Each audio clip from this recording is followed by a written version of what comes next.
Hey friends, this is Dolynny TV. Let's go. The Edmonton Oilers play at 7 o'clock tonight. A regular old, what we would say, Tuesday game for our Edmonton Oilers as they take on the Detroit Red Wings, looking hopefully to start a new streak, right? We tried to do that against Vegas.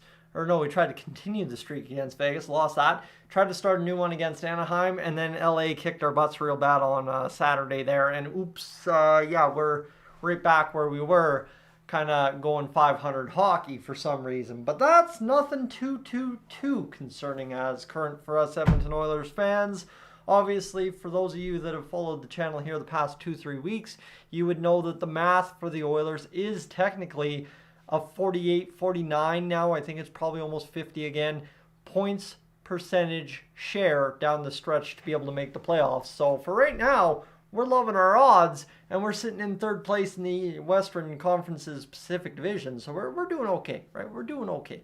So that's where I would say to start things off this evening. But obviously for the Oilers, we've got about 10 minutes until the broadcast flips over to Oilers coverage. They've got the UFC stuff on there that the Sportsnet guys just acquired here over the past few weeks. And of course, Peter, Magic, Mr. Doom, good evening to you. Glad to have you aboard.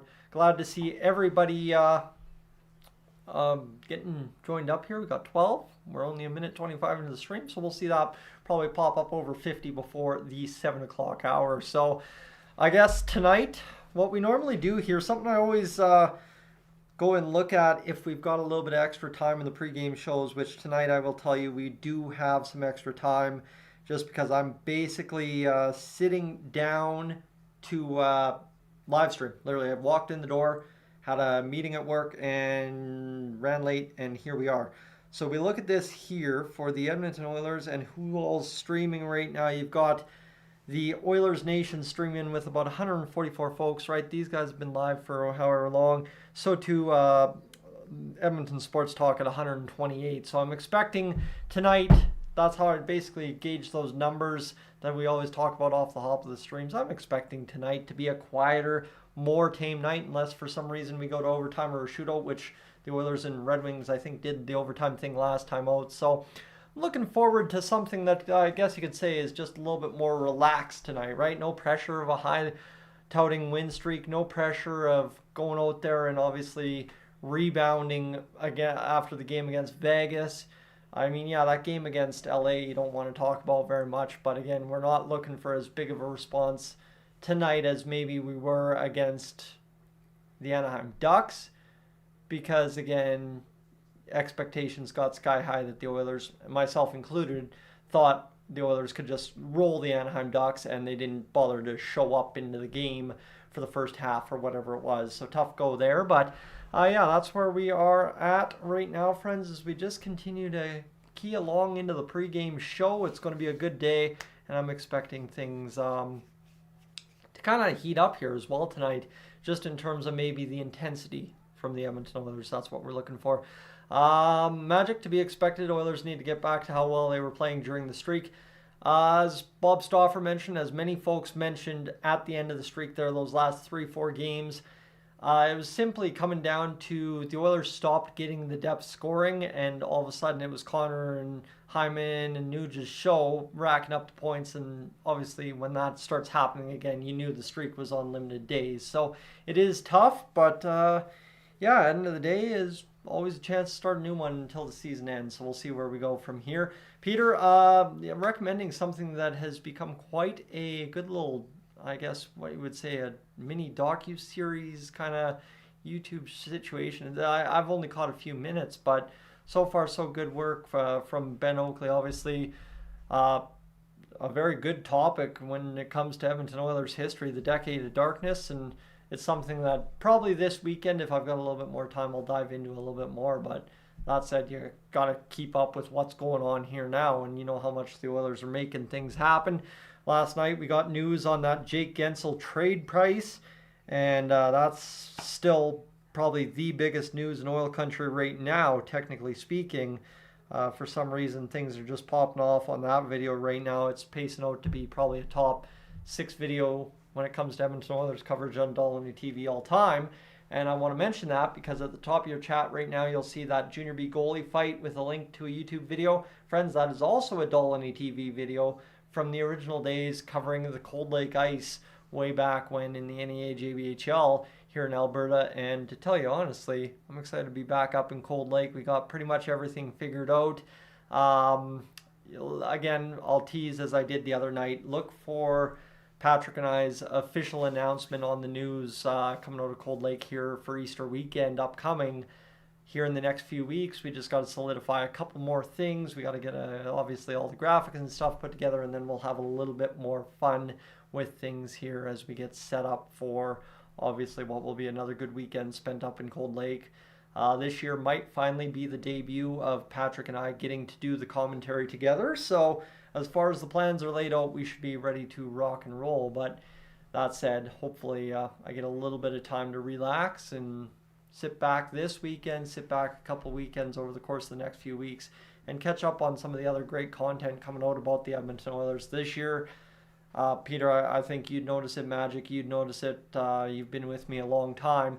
To say that this year compared to the previous 4, 5, 6 years on YouTube, the Edmonton Oilers content has absolutely exploded out there into the scene, and it's fantastic to see, and I look forward to just seeing anyone that steps up with good content or any content just continue to get onto the scene, because this Oilers team over the next 2 years is going to be absolutely unbelievable to really watch and enjoy as an Oilers fan or as an NHL fan. All right, Alvin Armand, welcome in. Oilers in OT tonight. That's what I was teasing earlier on. I'm thinking this is an OT game. Bob Stauffer kind of had that prediction on the pregame show with Reed Wilkins on the drive home today. So I expect to see things kind of take shape here for the Oilers in what will be a pretty intense game. I think, they've been called out about the lack of fight, bite, whatever you want to say, at the end of the LA Kings game by not just guys on YouTube like you and me, but guys on guys in the media, guys all over the place. And I think it'll be very well known that it'll be one of those situations for the Oilers that they're expected to be very intense tonight against the Detroit Red Wings. So we'll see what happens as we continue along. But yeah, this is going to be interesting to see kind of what the Detroit Red Wings bring to the table too, right? Is you don't want to be intense and dragging the Red Wings into the fight. That would be number one. If you're beating them straight up by just skating around them and pumping in the goals, keep it that way. I'll take the W. Obviously, we need the 2 points. But if all of a sudden it comes down to a point for the Oilers where they got to really just start throwing Corey Perry out there and getting the intensity up, I would not mind that at all either. I'll take that. And Chris, a 4-2 final for us tonight would not be bad at all. So we'll see what ends up happening here this evening, friends. We are at the 6:57 mark, so we're just about a few minutes away from this live stream getting obviously really underway with the coverage of the Oilers game. But just to tell you right now, as I think we go back to check those other few live streams as they finish up their evenings, EST's done. And of course, pre-gaming with Boardsy over on Oilers Nation is still coasting along at 144 live viewers. So I'm expecting tonight, I think as per tradition, we can hit that 250 mark in terms of hours watched. Much after that, I'm not 100% sure. I could not tell you, as I'm expecting, like I said, a much more relaxed overall live stream than perhaps we have had the past few weeks due to, of course, that long winning streak we've got going on right now at 2.2 hours. Obviously starting the live stream only 9 minutes ago might be cause for it, but again, we'll see what ends up transitioning as we continue along here tonight, friends. Peter, Kessel is in Vancouver for a workout. Yeah, that was the big news here that I'm just seeing as I sat down to obviously start this live stream. We'll see what happens there. I expect Phil Kessel would be a pretty good depth add for the Vancouver Canucks. Now, how they make that situation work, I know they're in the LTIR usage, so I'm not 100% sure how that would all shake out. But again, the Oilers and us weren't all sure how we'd acquire a guy like Matthias Ekholm, but we did it anyway, so we'll take that and obviously see if they can sign him or not, right? They're going to take a chance on Phil Kessel. I would not mind that. The NHL, in my time as an Edmonton Oilers fan, has been much better with Phil Kessel in the lead. And Armand, let's go. Let's hope that we can get the lead tonight. I think the biggest thing is let's hope we can get the lead and keep it, because the biggest problem the Oilers have had over the past several playoffs, over the past several very intense games where we're in it the whole way, is we have the lead at some point and we fail to keep it the rest of the way home. So hopefully tonight we get that job done and we see what we can do moving forward. So like I said, get the lead, keep it. That's my recipe for success tonight, I guess, to counter but also agree with your point there, Armand. Jack, good evening. Should be a good game tonight. Like I said, for those of you just tuning in, I think tonight is that overtime game that the Oilers need to have a little dramatic finish at home. A one-game homestand, why not? And Roger, good evening to you as well. And let's see here what else. We got Ellen tuning in as well as we get set up to continue rock along here, friends. The production is done for this UFC 298 pre-fight or whatever. I don't even know where the UFC's at this point. They put on way too many events over the course of the past. But the Edmonton Oilers live stream has flipped. We are ready to rock and roll and get things set up. Ryan Nugent-Hopkins getting a little love, scoring a goal against Philadelphia. Hat trick for Hyman. Lots of coverage here to start this hockey game of the Oilers scoring some goals. Obviously, after getting blanked, you would expect to see the Oilers score some goals tonight. We get shut out by Detroit. We're going to have some big problems.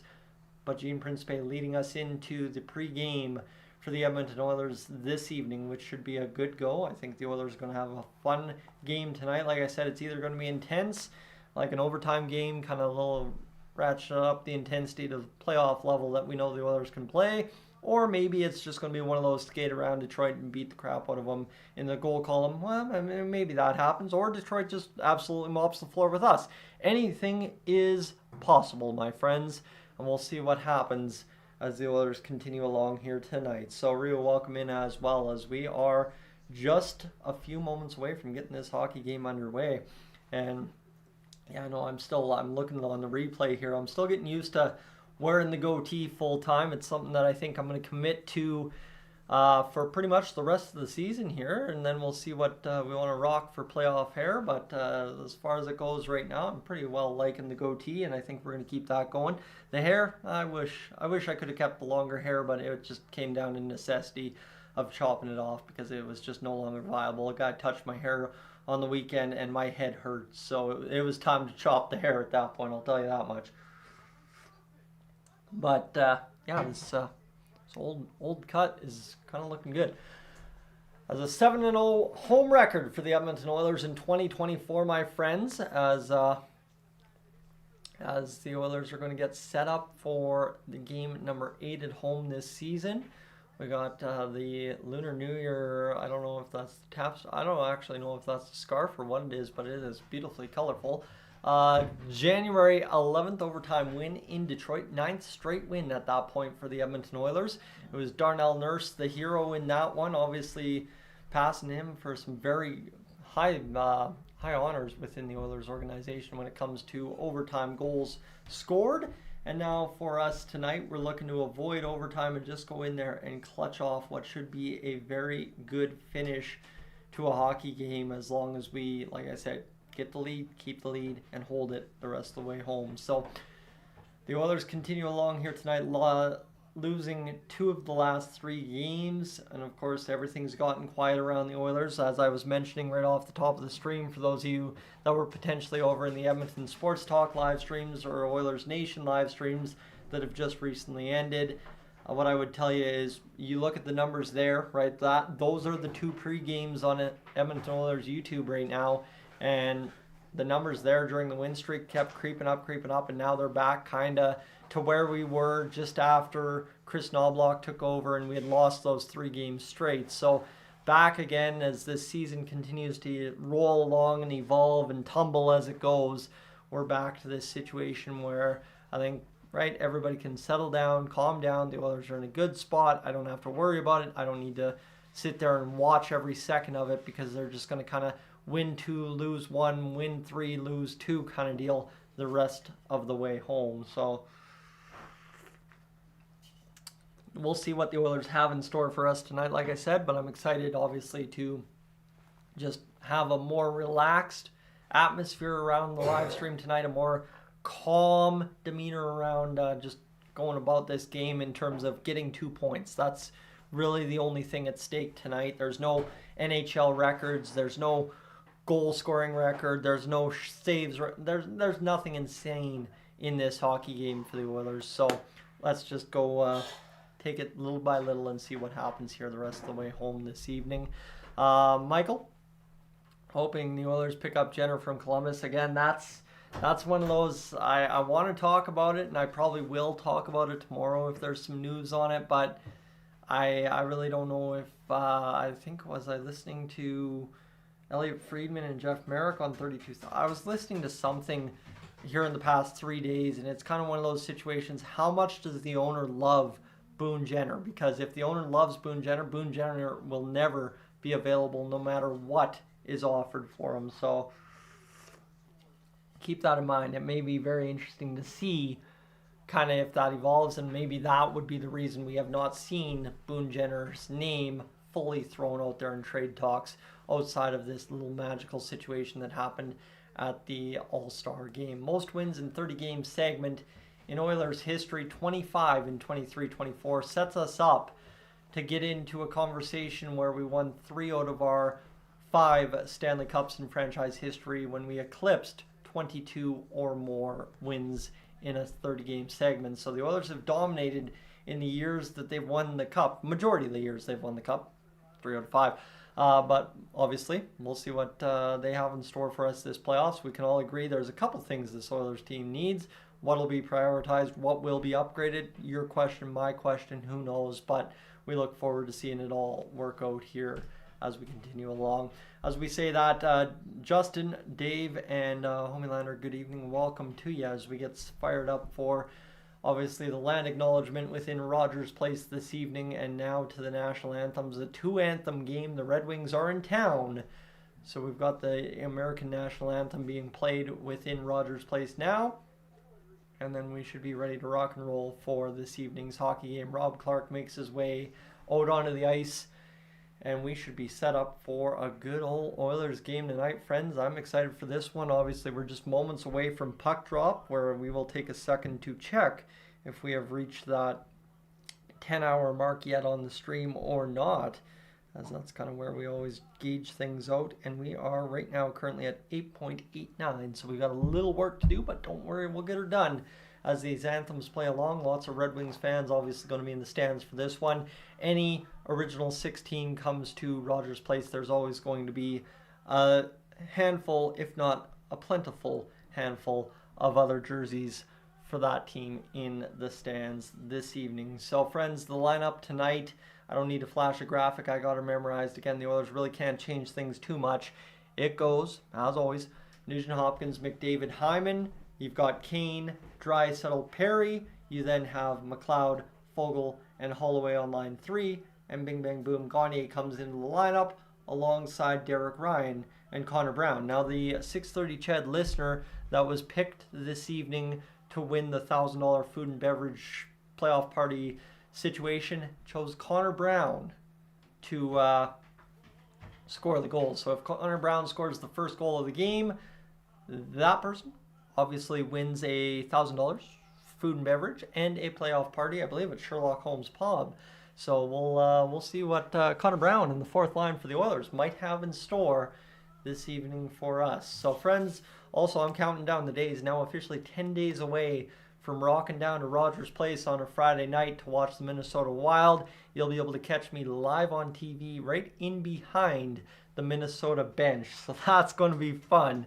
I'm excited to be sitting there with my Oilers jersey looking like I'm having a good time, laughing with a family member and enjoying myself quite thoroughly being within Rogers Place for the first time in 2024. Again, it was just before Christmas last time I was up there, so I look forward to being back in the building for the first time in what is the official back half of the season as we get going this evening. Some good evening to you as well, as we are all just waiting for this game to get started. Let me tell you, this evening, excited for this one, and we'll see what the Oilers have in store for us, friends. We are just about fired up. Rob Clark has got our final tones of O Canada out there on the ice, and I can tell you officially we have hit the 11-hour mark on the stream, so we are fired up. A 10-minute pregame gets the game going. And Magic, that's the tough part. I want to troll the Minnesota bench, but again, I don't want to give away all the secrets, but I might not be an unknown figure sitting back there, and I'm not talking about as a YouTube personality. I'm talking about other stuff in terms of being within Rogers Place. So let's just leave that at that. And Stuart Skinner starts for us this evening in net for the Edmonton Oilers. So I don't want to. I'm already noticeable within Rogers Place to some degree, I guess you could say. I don't want to make myself too noticeable and maybe get kicked out of a building that I would like to one day spend a lot of time at. That's how I'll phrase that. That's a better way than trying to dodge around it like I was. Connor McDavid starts center ice for us, friends. The Edmonton Oilers, the Detroit Red Wings, going to get things going. And Magic, if I green suited it, that would be the way around it. Connor McDavid, Dylan Larkin down at center ice. Puck goes down into Detroit's end. That's a face-off loss for Connor McDavid out there to play it as Wallman, who will rim it around the boards. Hops high in the Detroit zone all the way out to center. Bouchard back with Ekholm this game. Bounces it to the Red Wings blue line, and we're underway here just 15 seconds in. Red Wings busting down the left-hand wing. That'll be batted off his stick by Bouchard. Now the Red Wings fire a shot again. Drifts on to Bouchard. Dangerous chance for Larkin off the legs of Bouchard, who will just slowly start out of the defensive end, then all of a sudden gun up and go to the blue line. Fire it into the far side corner. Red Wings chasing around in their own zone, trying to bust out of this one. It's going to backhand back into the neutral zone. The Red Wings have it stripped there by Hyman, who lifts into the far side corner on the camera view, the left wing in the Red Wings zone, and that'll be picked up by the defenseman Wallman, who's been out there for a little bit already to start this game. Detroit chips it in at the blue line, trying to beat Cody Ceci to the puck. He'll angle into his man, taking body first, and then all of a sudden the Oilers scrambling around in the defensive zone. Corey Perry leaves it there again for Nurse. Perry takes contact along the boards. Picked up now by Draisaitl, who turns it over high in the zone. Immediately off a fortunate bounce, picks it up, gets a weird situation going back the other way. Corey Perry lost the handle into the near side corner, right wing in the Red Wings zone. Kane and Draisaitl have it, back to the blue line. Ceci winds a shot, save made by Ville Husso, who's getting his first start since December, as here's Draisaitl in behind the net. Taken down is, of course, Leon Draisaitl, and picking it up in the neutral zone is Darnell Nurse. Reverse at his own blue line. Here's Kane across the line. He is offside at the blue line. So there we have stoppage in play. So that was a good-looking chance for Dylan Larkin right off the hop. And yeah, good start so far for that. 18:20 to go in this first period of play, as the Oilers will see this one get across the blue line offside at their own line. Rasmussen takes exception to Vinny Desharnais throwing him a little bit of stick lumber pieces. And now all of a sudden we'll have just a little bit of jarring here, and we'll set up for the face-off outside of the Edmonton Oilers zone. 18:16 to go in this first period. Again, one thing we got to watch for tonight as compared to that LA Kings game is the Oilers getting shots heavy and often and good-looking chances in this hockey game to start this first period. That's something they've kind of tailed off here over the course of the win streak, and then obviously two over the course of the last three games. As 18:03 to go, we will have another face-off offside at the Oilers line once again, with the Oilers holding a 1-0 shot advantage so far to start this hockey game, friends. I did not expect to be this excited to start this hockey game, but I think I am. It's been a long, grinding week, and obviously, last week missing all those live streams, so I look forward to hopefully seeing a couple more live streams this week and getting things going. Thankfully, we got the off day tomorrow and stuff, and we'll be ready to rock and roll for what should be a good week coming up for the Oilers, I think, if we can get back into the win column a couple times over. 17:48 to go here. The Oilers playing pitch and catch in their own zone, down the right wing boards, into the zone. Ville Husso out to play it. Hustling them was one Ryan McLeod. Here's Dylan Holloway fighting the puck, trying to get it free. The Oilers lift in to the near side boards. Red Wings batted up along, and this will allow the Oilers to see Detroit try and spill it out, as this will not be successful necessarily for Detroit, as here comes Zach Hyman out on the ice. Connor McDavid took a swipe at it, Nice play there over by Nuge to McDavid, who's now chasing as the pass missed him. One of those rare moments McDavid didn't have the edges quite right. And this one comes back, batted into the Oilers zone, batted back to Detroit's end. They go pitch and catch, and this one will be tipped through the neutral zone now. Charged in by Detroit into the near side corner. Meeting it was Ekholm. He sees Detroit play it back in front after a quick pass behind the net. Another shot in front. Stuart Skinner still battling for it. He's upright on his skates with the puck just barely at the side of the net. He was able to see that one skirt away, and the Oilers are all the way back the other way, turning back to the blue line, chipped out over the line, and that's Ekholm knocking him down there. Nugent Hopkins will pick up this puck and turn around back to the blue line. Picking it up is McDavid, firing in down to Ville Husso. 16:29 to go in the first period, 1-1. The score here is Brown continues to work around the wall. Can't seem to get caught off him, and this one comes back the other way. The shot fired, save made, Skinner, and a good defensive play by the Oilers to keep the man to the outside, or that was an easy tap in as the puck goes up and over the glass. So,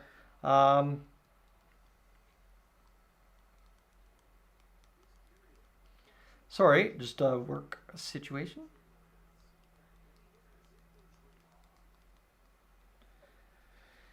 Okay. Whew, that was a lot. There's a lot of happening there. And of course, I'm not drinking the water. I'm drinking the coffee, trying to get the old blood flow going here.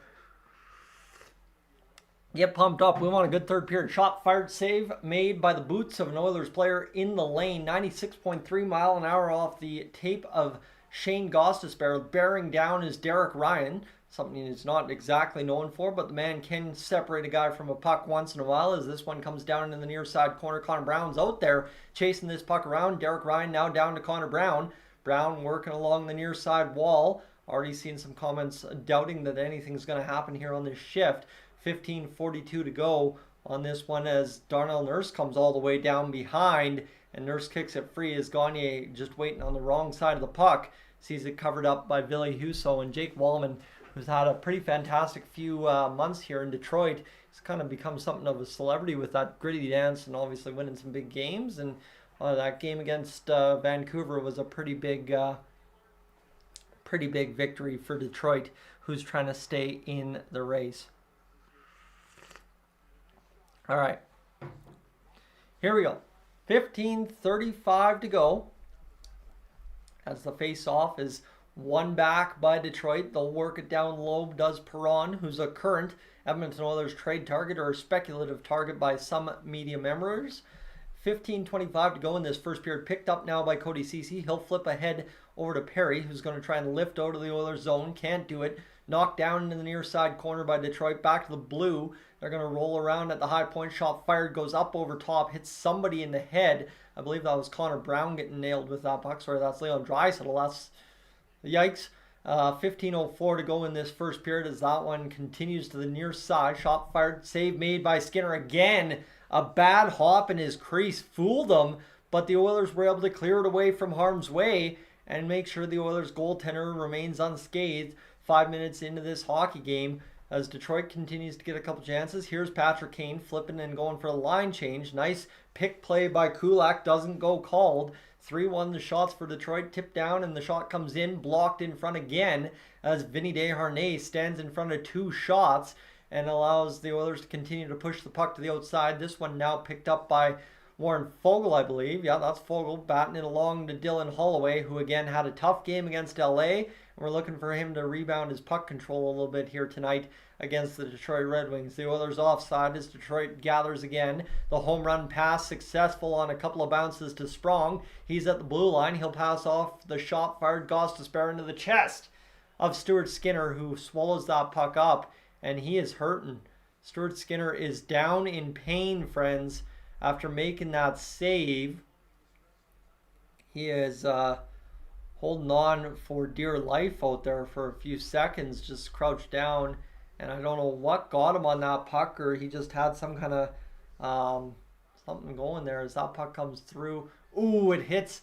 So it didn't hit him in the neck, but it hit him kind of right in that soft spot of the equipment up high. Definitely, Peter, to your comment there saying that the wind got knocked out of him, I think we could agree. The Oilers have to avoid letting in a goal here. Skinner immediately tested on a point shot by Wallman, makes the save, and that'll allow the Oilers to chip off the boards down low to Zach Hyman. This one will bounce to Connor McDavid near corner as it comes back to the point. The shot from Bouchard, save made, rebound in front! Husso makes a huge save. As that, I mean, that's a usual automatic goal for the Edmonton Oilers. They just could not cash that one. And immediately Detroit took the puck back the other way. And they were offside at the line as Bouchard steps into one. Clean shot, bounces off of Husso. And the shot sprawled out, pad save by Husso on Nugent Hopkins to deny Nuge his first goal in 16, 17, whatever it is, hockey games. As we're just 20 minutes into the hour, and the Oilers have had a pretty entertaining one so far. So I'm excited to keep seeing where this one goes. I will tell you that much, friends. The Oilers bring in a little bit more intensity, right? They've started on time, I guess you could say. Not perfect, not great, but again, not nearly the effort we saw against LA or the effort I've heard about against Anaheim early on in those hockey games. So we continue to see the Oilers rock here, friends. David, Clem, missed you earlier tonight. Glad to have you along for the ride. Ian as well, missing you here as the Oilers are seeing the LA Kings getting destroyed right now. So that is good news. Yes, that helps the Oilers in the standings. Jin as well. Oilers don't look great. Again, I'm not saying they look great, but I think when you compare to the Anaheim and the LA Kings games, this is a better start, speaking relatively, than I think we had in those two games. And right now the Oilers have kind of left it open-ended. Whatever we got remaining here, the 13 minutes to go in this first period, the Oilers can quite easily just turn on the Jets and be up 2-0 by the end of one. That's the nice part. We're only 6 minutes in, so hopefully see the Oilers keep that going. Again, here's the thing. We got, 3 shots at the start of this hockey game? I think we had 5 shots all period against LA. And Anaheim, obviously, no one's given the Oilers any marks for how they started that game. So I'm just going that we're only 6 minutes and 20 seconds into this hockey game. That's basically purely based on that and having 3 shots already where I'm saying it's a better start. But again, do we want more? I would have liked to score a goal in the first minute by Connor Brown, but it's okay. We're fine. Face-off. Outside of the Detroit zone. Tostical welcome in as well. And we'll see what the Oilers have in store here with 13:40 remaining in this first period. The shot fired into the Detroit end. The only thing, too, Detroit already has 5 shots. This one hustling back into the Oilers zone for an icing call was Bouchard. 13:28 to go in this first period. And I'm excited to just kind of see how this game evolves. Obviously, like we're all saying, we're all a little hyper-focused on how the start's been, hyper-focused on how the start will go here in the first period. And if the Oilers, like I said, can be up 2-0 after one, I think that's going to help our situation immensely compared to being down 1 or 2 by the end of the period. Here's Bouchard coming down into the near side corner for McDavid, who's spinning off a check and rolling around. He's looking dangerous. Back to the blue line. Here's Bouchard over to Ekholm. The shot fired off the inside of the far post. And Husso bats it out of the way as McDavid fires to the far side point. Here's Ekholm firing another shot, just missing wide through traffic. McDavid back to Bouchard. Bouchard over to McDavid, defending off traffic, spinning off the defender twice over.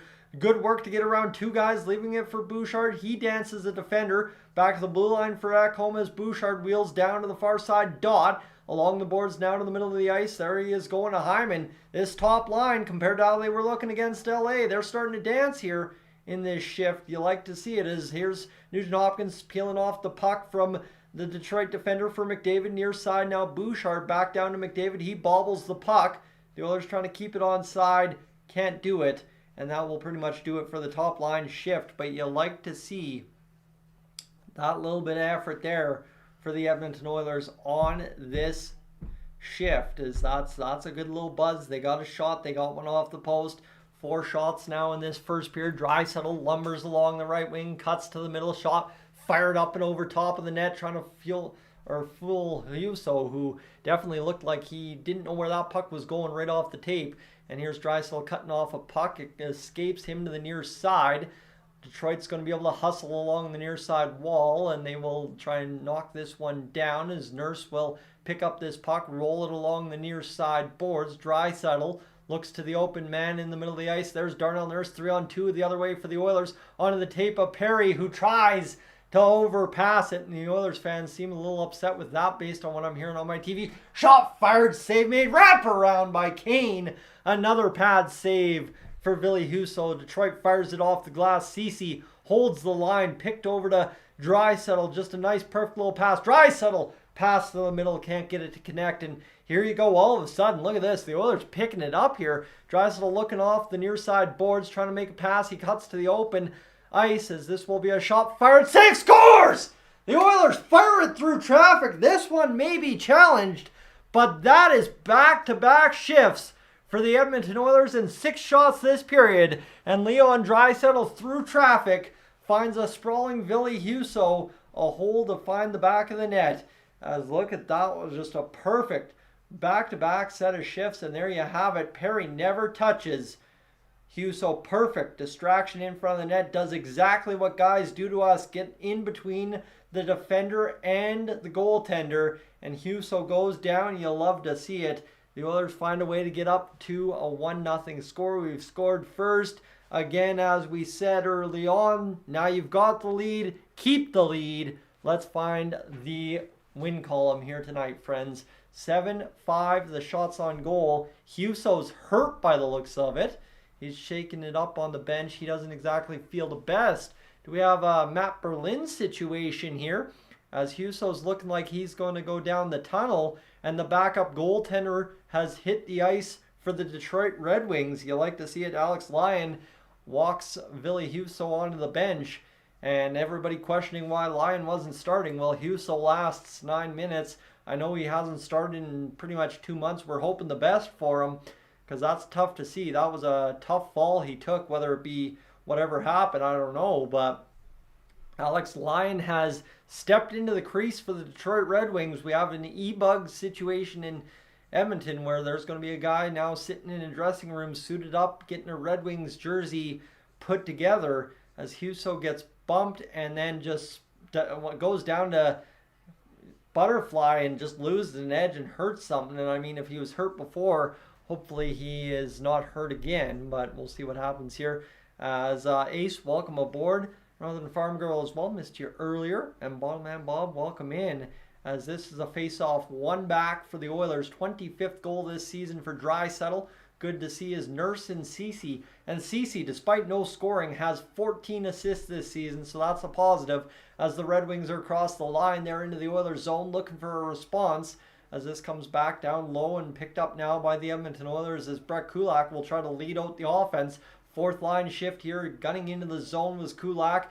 As here's Ryan trying to chase it near side. Boards can't do it. Detroit gathers up. They're across their own blue line. Veleno across into the Oilers' end. He attacks to the far side wing, now to the point, looking for an option. He's going to come near side for Wallman. Fakes the slapper, tries to dance to the defender, gets around Brown. Slot shot, save made. Another great defensive play by Vinny Desharnais to seal his man to the opposite side of the net instead of a puck sitting in the crease, as it has a few times tonight.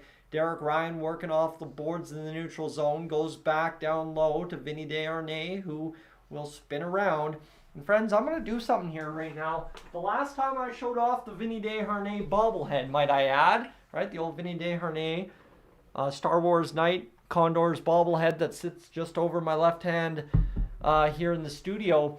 Last time we did that, Desharnais picked up an assist, so we'll see if Vinny can find back of the net or find a helper sometime tonight. This puck's just jumbling around the neutral zone.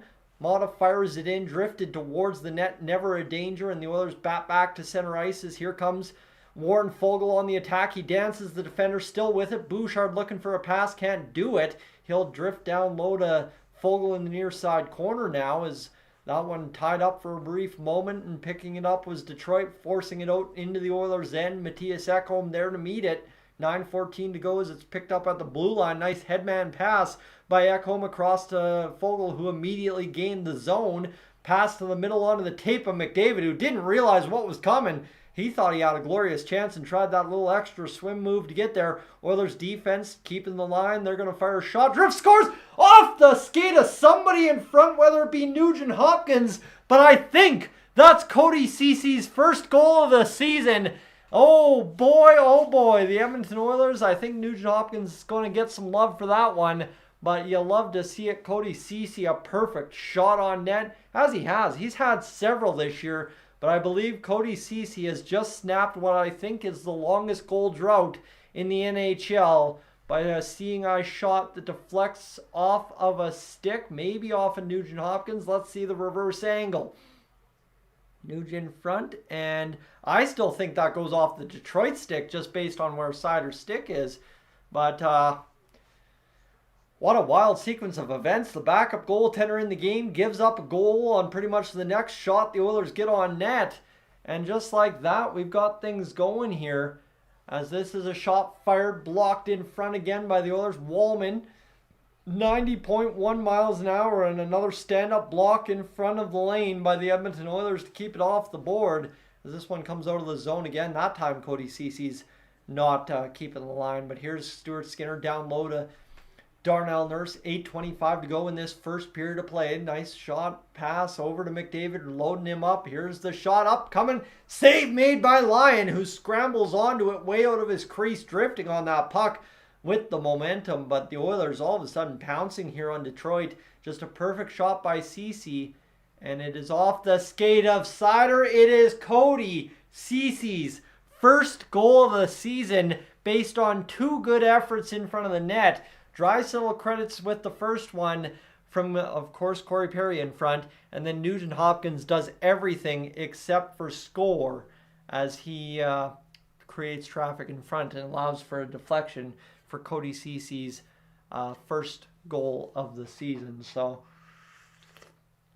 that is awesome to see. And I mean, that's one of those stories, right? Everybody in Oilers country now will say, hey, end of the day, Cody Ceci is a guy that is simply just going to give you top 4 minutes. And he's playing 19 instead of 16.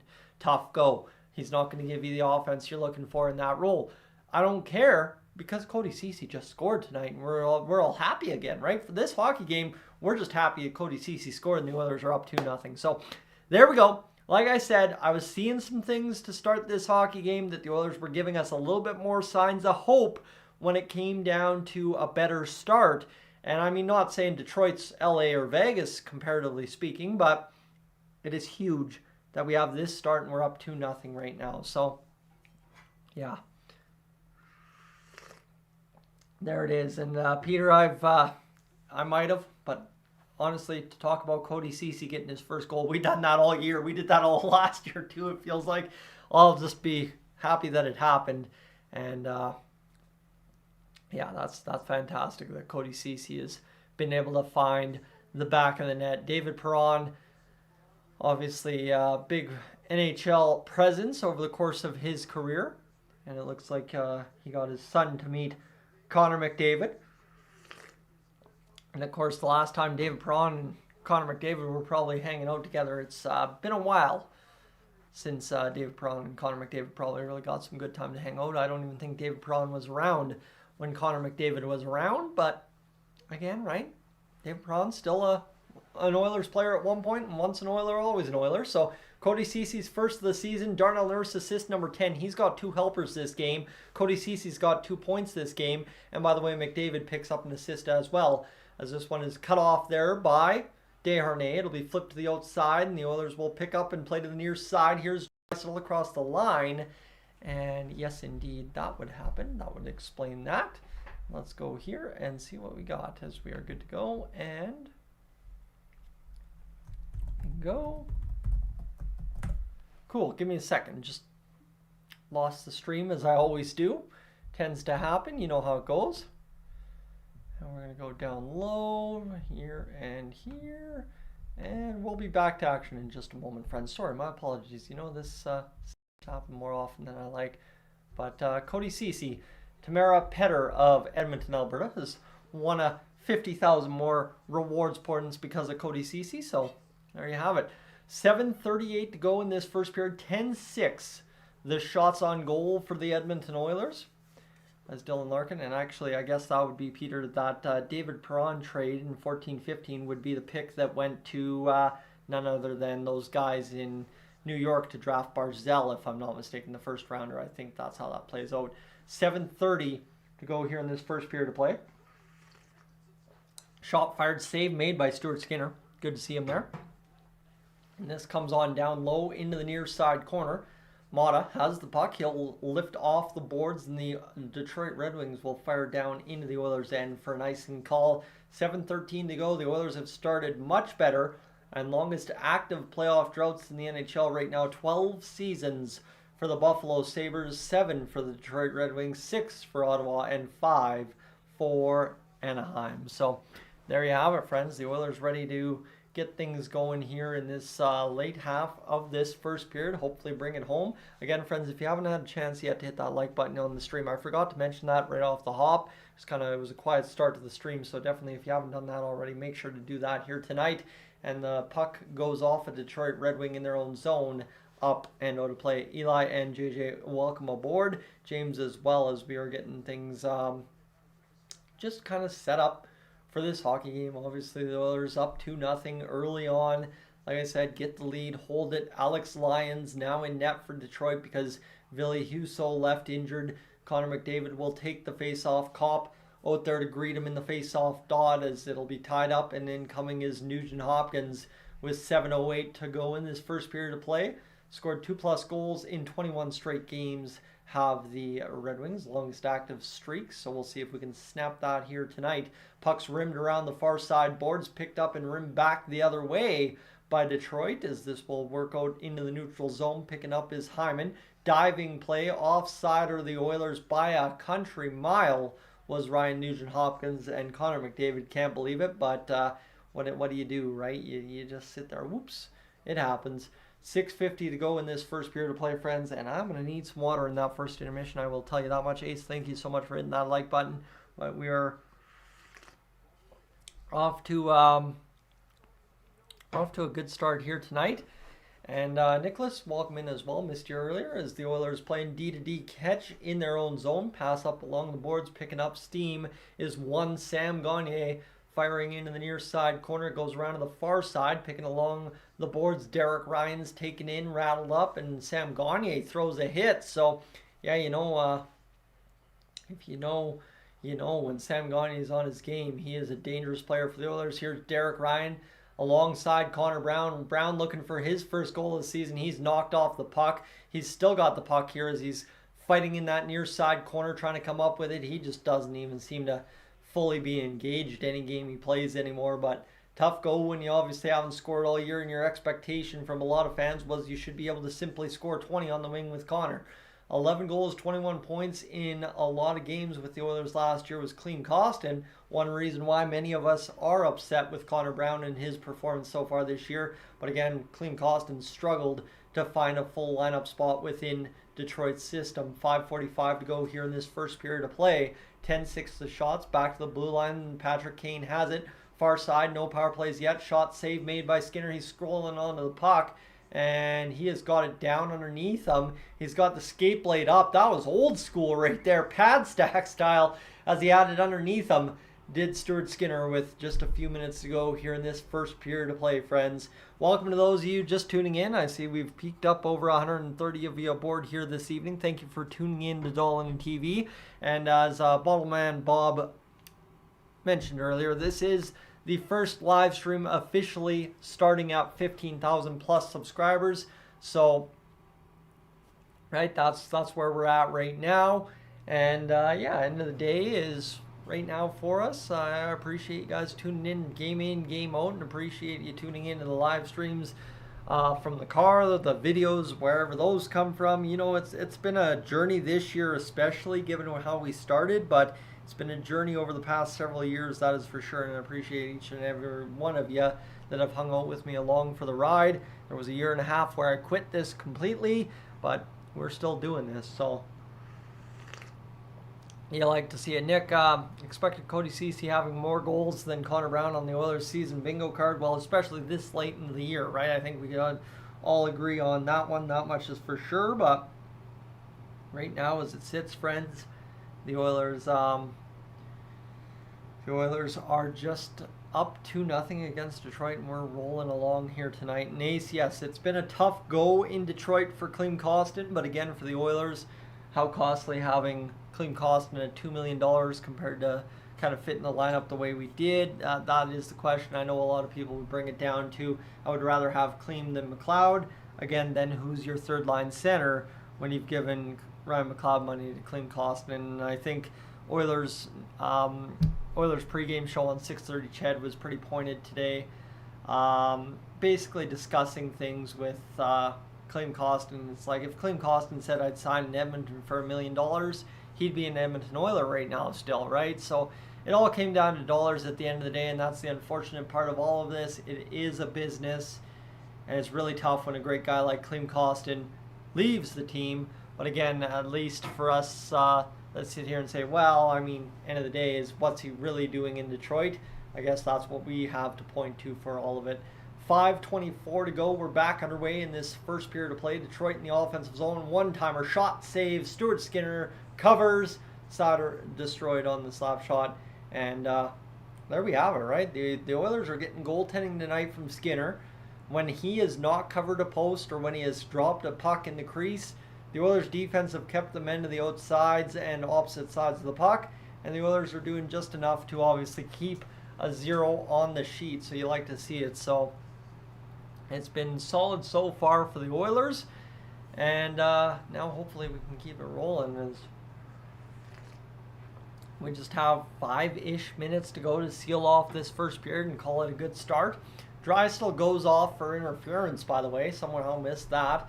5:17 to go. The new look Edmonton Oilers penalty kill is out there working. Derek Ryan Nugent Hopkins. I say new look because we're missing Janmark tonight in place of Sam Gagner.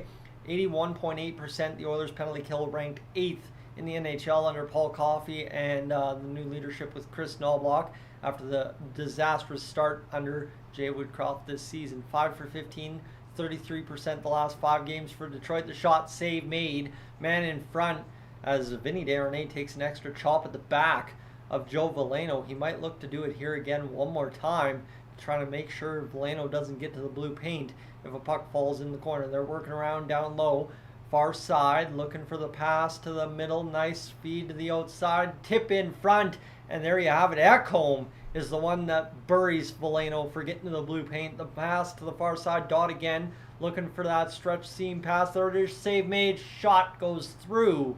Stuart Skinner on contact off of the stick of Alex DeBrincat, and it goes to the back of the net. So that is twice that the Detroit Red Wings find the seam on the power play, and the second time you can't expect it to work out any less as that first time. It was a perfect play by Ekholm and a good save by Skinner getting across, but the Oilers got beat on the play the second time through. Nugent Hopkins and Vinny Desharnais both kind of fall asleep staring at the puck, and it's a shot there that Stuart Skinner was just too much bottled up in his own crease.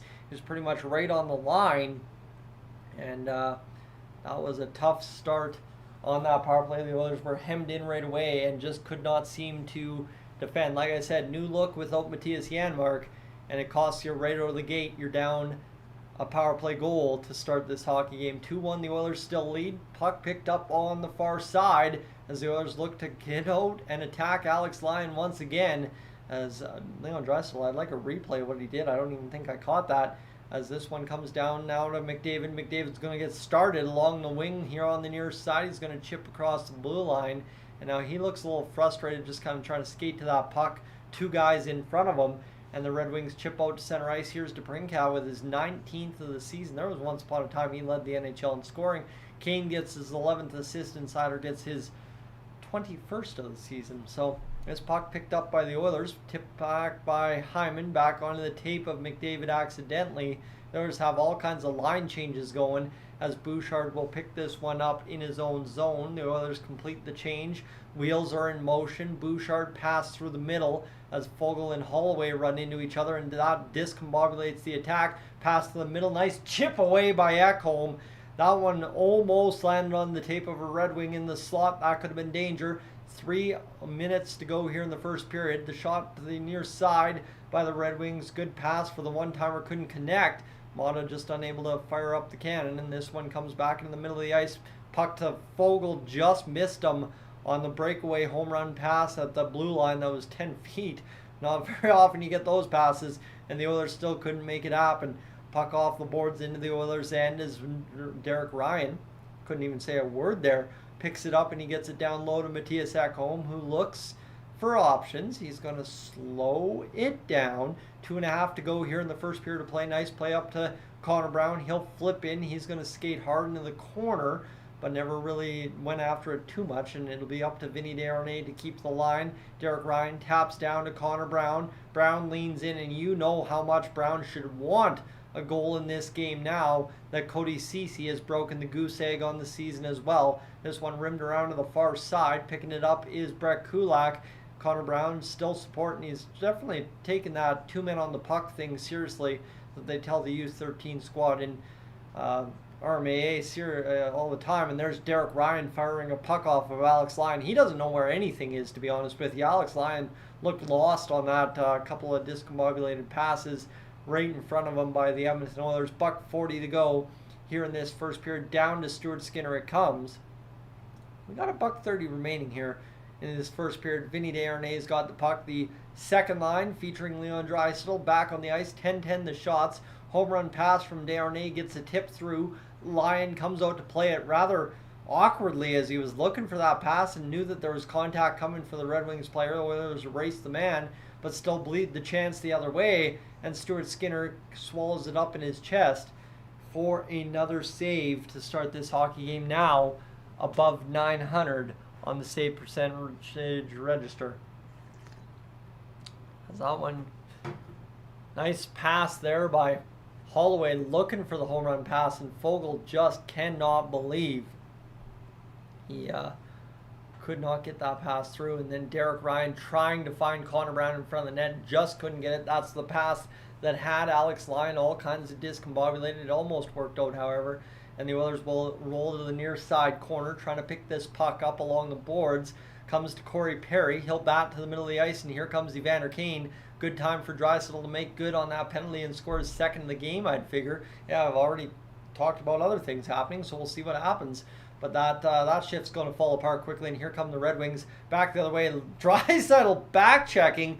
Color me shocked on that one. Red Wings still, though, set up zone time off the end boards. It comes to Lucas Raymond. He'll come to the far side, look to make the pass. He's trying to make it to the near side. It'll come to Wallman now. Wallman back down low. 36 seconds to go in this first period. Larkin works down, and now this comes around off the boards. Shot fired, save made by Skinner. He'll swallow it up with 28.5 to go. And we've got 12 shots on Skinner and 1 goal so far. So you like to see that there for sure. And as you guys are chatting things out, what am I seeing here? Records, welcome in.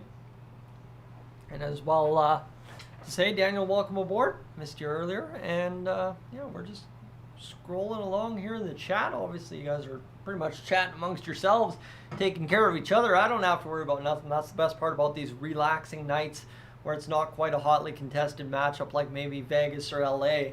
It's just an Eastern Conference opponent like Detroit, and we continue to wind down clock here in this first period. Puck chips off a stick. It's going to bobble onside. McDavid trying to force a play at the blue line, top line, ending this period here. We got 13 seconds to go in this first period of play. Near side, Bouchard picks up an icing call. Ovechkin got his 832nd career goal, or 36th. So we are seeing Ovechkin just closing in on 892, just about there. So he's got, what, less than 60 to go. He's going to hit it no matter what. So here we go, scoreboard. And I'm just going to queue up the Edmonton Oilers scoreboard here in a brief moment so as we can recap things at the end of the period. Here's Hyman. Shot fired over top of the net, however. Puck goes out of play. They're going to reset the clock. And there we go. We're going to get things going with about 5 seconds to go. As that bit off the shoulder of Alex Lyon, I'd like to know, and we'll find out in the intermission, who the emergency backup goaltender for Detroit is tonight.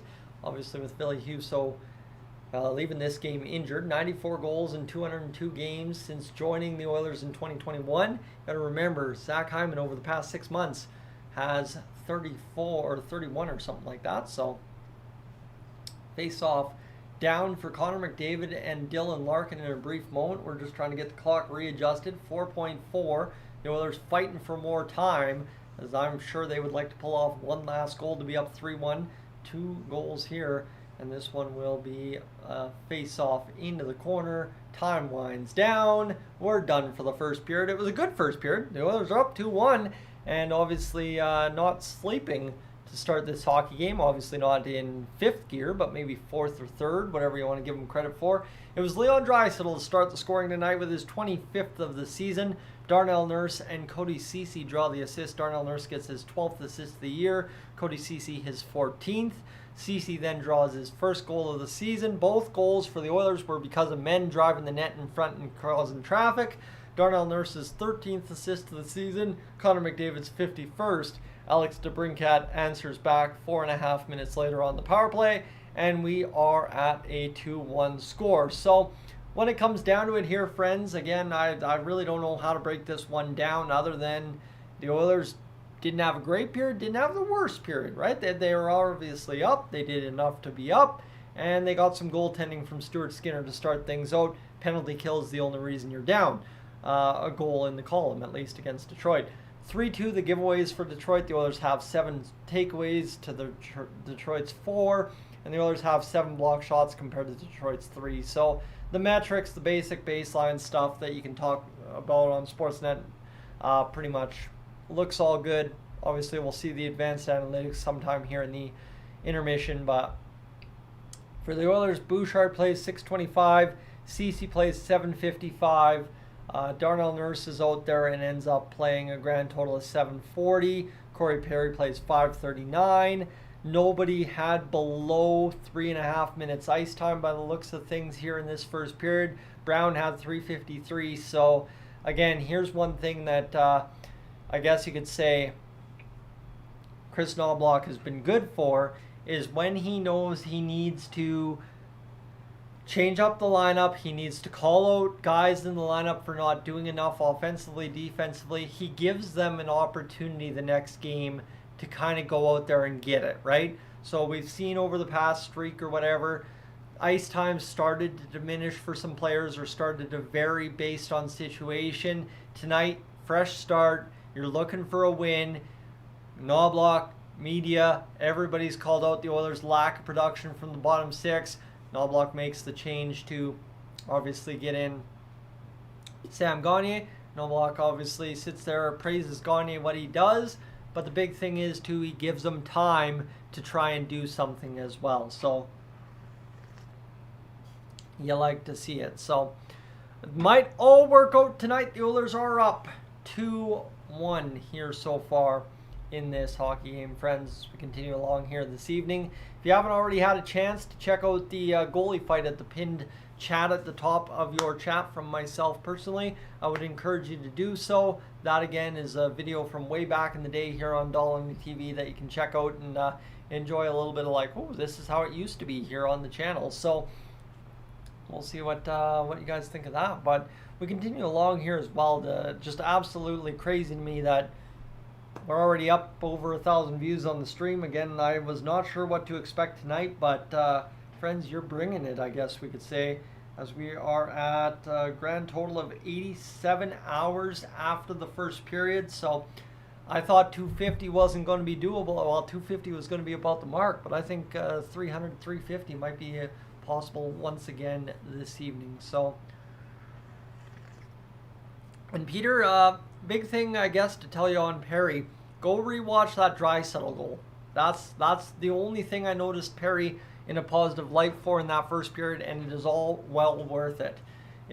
Perry was the net front on the Draisaitl goal, causing traffic, and I don't think he bumped Husso, so I'm not going to say he's the reason that Husso kind of wasn't able to save that puck fully, but it was good to see Corey Perry obviously standing where he needs to.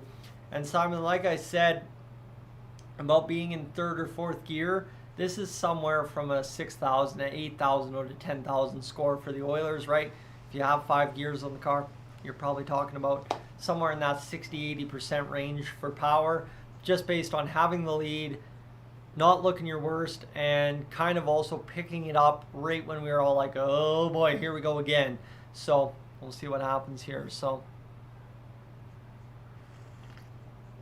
we continue along. Matthew, good evening to you as well. So we continue to see Gene Principe on our screens here. He's got an Oilers TV report here from Jessica Kent. And we've got the Lunar New Year logo as well, so I'm not sure what the EOC 50/50 is doing this evening, but it's good to see, obviously, that downtown community rink getting some use. Obviously, it's very important that that downtown community rink is attached to Rogers Place. That was a big selling point for Rogers Place, was to have that, and obviously it's an area where we always go out and record, Patrick and I. It's a good, quiet area, the bigger part of the rink, and it works out well, I guess you could say, in terms of going out there and seeing how kind of the whole ecosystem of Rogers Place functions on a game day. And Peter, as we go along, yeah, to say Tristan Jarry is probably Canada's best goalie right now, but woo! That's why you don't drink coffee, friends. Give me a moment. But to sum it up, I guess, best is Stuart Skinner would be somewhere definitely in the conversation for a Team Canada goalie at this point, just because I think you have to, right? I don't think there's enough options out there to say that Stuart Skinner can't be part of Team Canada, come whether it be the Four Nations Cup or whatever we're going to call that, and obviously to the Olympics in 26. So we continue along here, friends, as I try to catch myself. That was an unexpected moment. Again, this problem I'm drinking the old coffee with a lot less cream and sugar nowadays, friends. Right? A lot less cream and sugar, so sometimes it gets you, sneaks up and grabs you. So, whew, let's go here. Ace, let's talk about Picard. Yeah, I could talk about Picard for a few minutes. I think we could all talk about Picard for a few minutes, right? He's proved everything I was saying about him wrong, which is good. I'm happy for that. And Ace, I think it was something we talked about in a stream 2 weeks ago or a week ago or I don't remember when it was, but I remember there was a lot of chatter about how many games does Picard get down the stretch here. And I know that somebody was making points on Oilers Twitter today saying 9 out of the next 34. I don't see that. I think if the Oilers continue to win, you give Calvin Picard 1 out of every 2 or 1 out of every 3 starts, especially if you can pick and choose your schedule down the stretch based on wins that you accumulate against certain opponents. I think fully you have to see the Oilers go and pretty much run Picard over the last 34-ish games, whatever we got. You got to run them at least 11, 12, 13 maybe even, especially if you can make up time at the end of the year. I know if we have time to make up at the end of the year and we have cap space left and all that, I assume we would probably see Ollie Rodrigue for a game if we secure playoffs 5, 6 games before the end of the year, kind of like what we did last year. That said, if we're fighting for position and we want home ice, yeah, right. You gotta talk about that. So that is where it is. But we continue along, friends. In here, yeah, this is where we'll see how things shake out down the stretch. There's a lot of questions to be answered about this Oilers team, and I think it's fair that we keep questioning it based on how the start of the season went. I think it's very fair to see where this Oilers team will be at by the time the trade deadline is done. As Peter, talking about Jacob Markstrom, I listened to all the chatter on Flames radio and the Jeff Merrick show today driving around Calgary. I'll tell you, nobody is sitting here pointing Jacob Markstrom to Edmonton. I think just based on the Flames being in the hunt and probably being in the hunt until the trade deadline, there's no way that the Flames are going to give the Oilers a goaltender of Markstrom's caliber prior to the deadline. Maybe at the deadline Markstrom becomes available to the Oilers. That I can say, but based on everything now, I don't think anyone's really looking for that to happen because that's where we're kind of in the situation, right? And all right, when it comes down to it for the Oilers again, right? This isn't a situation where the Oilers look terrible. Like they weren't scrambling when they were beat on the power play. They were standing still, puck watching. And the other side, I would say to that as well, is the Oilers have had a 60-80% effort, which has allowed them to be up 2-1. And you take away that really bad goal on the penalty kill, and all told, Detroit hasn't looked that much better. The Oilers have cleaned the crease every time they've come near. And end of the day, the Oilers have scored 2 goals in the first period after not scoring any against LA. So I know what our tendencies are as Oilers fans and say and overreact to what the Oilers do in one period of hockey, but I think the overreaction after one period should be overly positive coming out of this LA Kings game, the other game, and coming into this one here tonight after one, compared to obviously how we could have reacted after one period of play against LA. Yikes.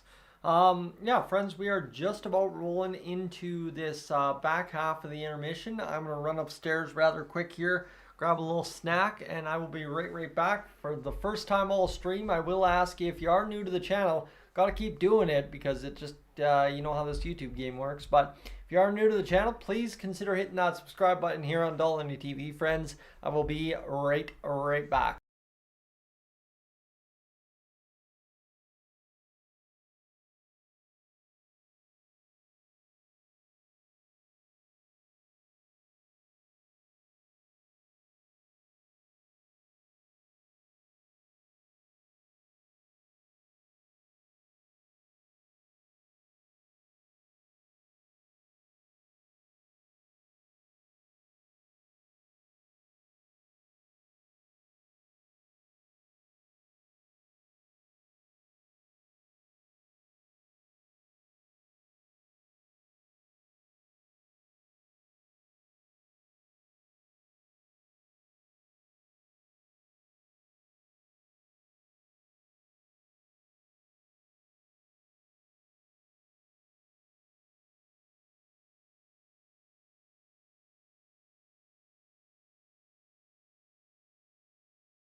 Alright, friends, let's keep going here. I forgot my water upstairs. Of course I did. That's excellent. That makes me feel good.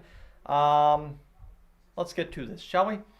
Forgot the water. We'll go back up there in a few moments, but just to say, for those of you in the chat, my friends, we're just about to 50 likes. If you haven't already hit that like button, let's do that.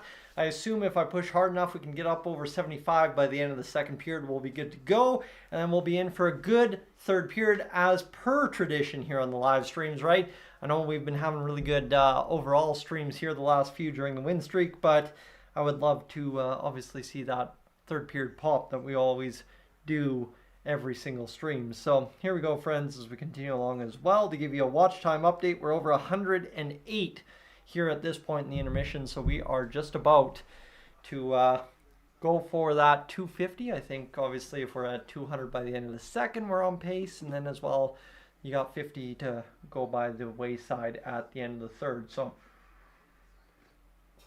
400 is still in fact possible this evening. Color me shocked. As we continue along as well, friends, just saw a bunch of you just tune in here, just looking at the baseline metrics in the background. Thank you for being aboard tonight. I can't state that enough, friends. For those of you that tune in every night, or those of you tuning in for the first time, how much it is appreciated. Again, we did celebrate a pretty big milestone here on the channel last week, hitting 15,000 subscribers. It was a tough week for me personally, but we slugged through it. Obviously, hopefully come out on the better side of it. And obviously, too, now we look forward to what is going to be a very magical playoff run this year for the Oilers. Hopefully, by every metric of kind of what the Oilers have given us in terms of a team that can compete and everything there for sure. So, Caden Primo has picked up his first career shutout. That's news today in the NHL. You like to see that. And it's all good. All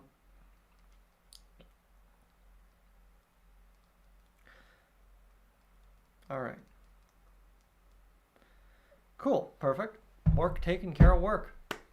Love it. BLG, welcome aboard. I think we missed you earlier, but friends, I lost my train of thought. Let's go quickly re-up the old stats after one period of play. Face-offs, that's something we didn't talk about there early on in this game. 12-12 apiece. So there was a lot of face-offs, a lot of icing calls. Detroit thankfully going 50-50 in the dot, able to ward off what could have been a disastrous period if they had kept icing the puck and losing face-offs in their own zone. 12-11 the shots for Detroit, 9-9 the hits between both clubs, and Leon Draisaitl, Cody Ceci, the goals for the Edmonton Oilers. A pretty productive, obviously, game so far. Brian, welcome in from Sylvan Lake, and the Hearts going out there. Obviously, tomorrow is Valentine's Day, friends. For those of you that got somebody special to share things with, hopefully you got a big night planned. As I assume that the old local restaurants in every town across Alberta are going to be pretty busy tomorrow. And I'm looking forward to kind of going out and seeing that happen here, because, you know, friends, from my history, you know how much I love small business, you know how much I care about small business in Alberta, and obviously it's always good to see the special occasions pop off.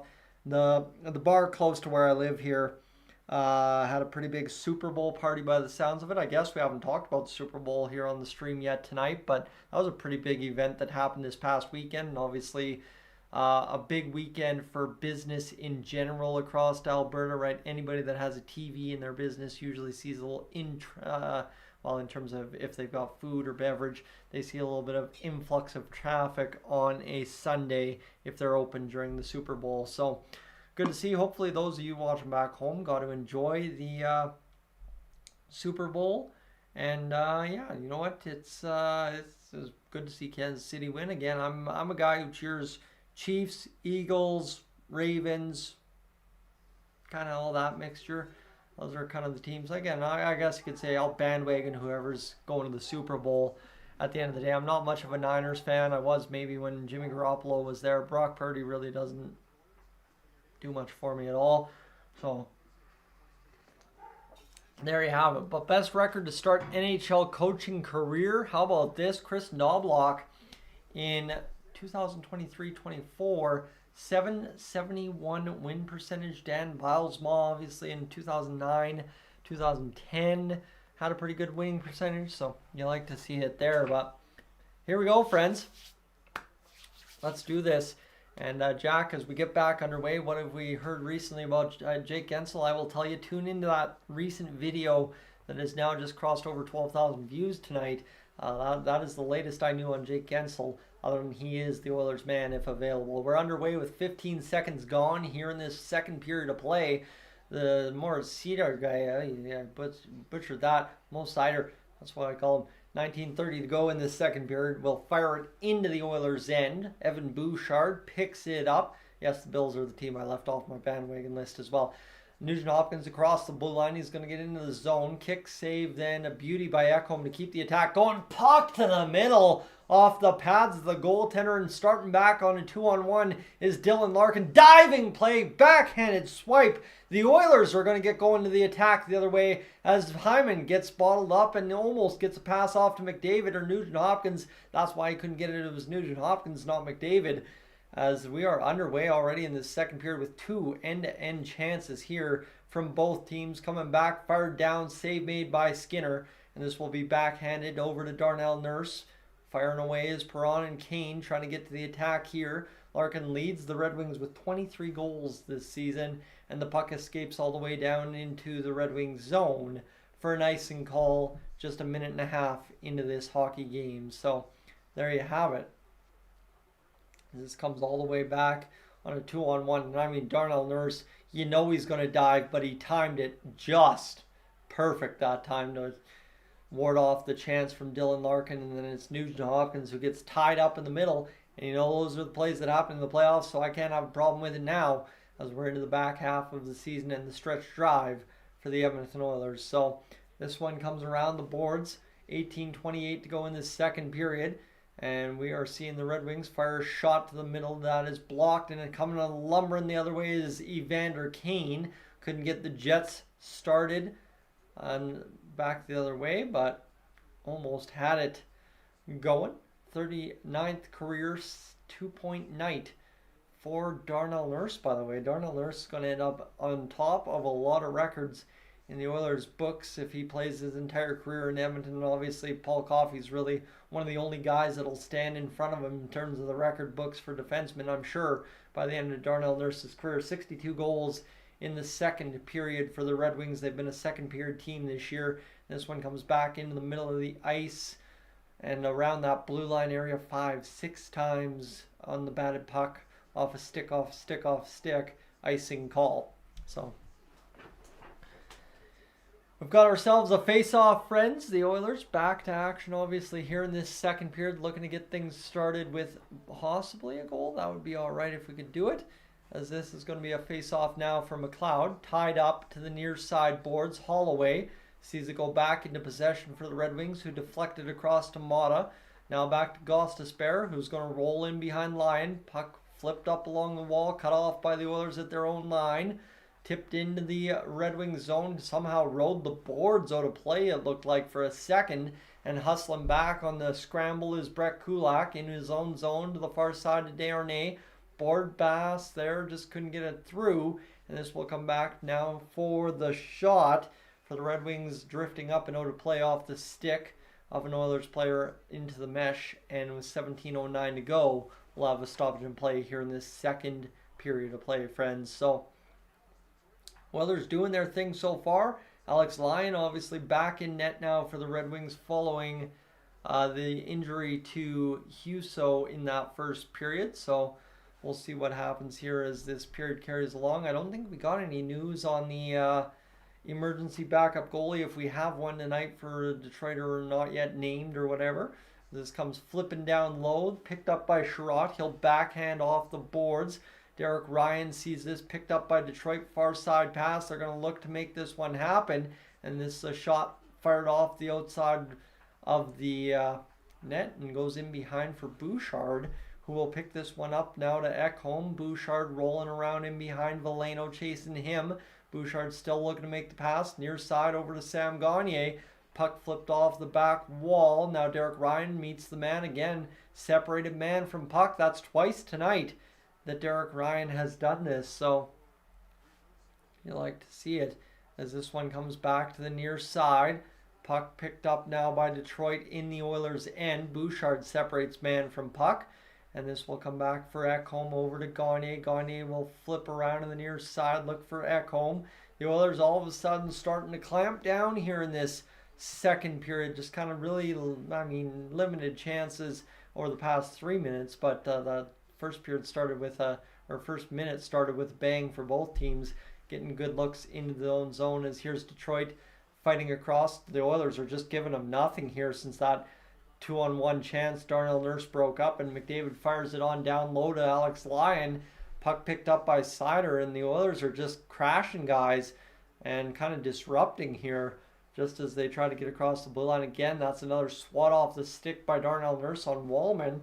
Puck comes along the boards to Hyman. Detroit cuts that one off. Puck to the middle again. The Oilers get a stick in the lane. Coming back the other way is Hyman, wheeling and dealing, cutting, shot fired, glove save for Alex Lyon with 15:23 to go in the second period. So, yeah, this is it's been a good start so far for the Oilers in this second period, despite that first chance. I'll be right back, friends. Just got to run up and grab that water I was talking about.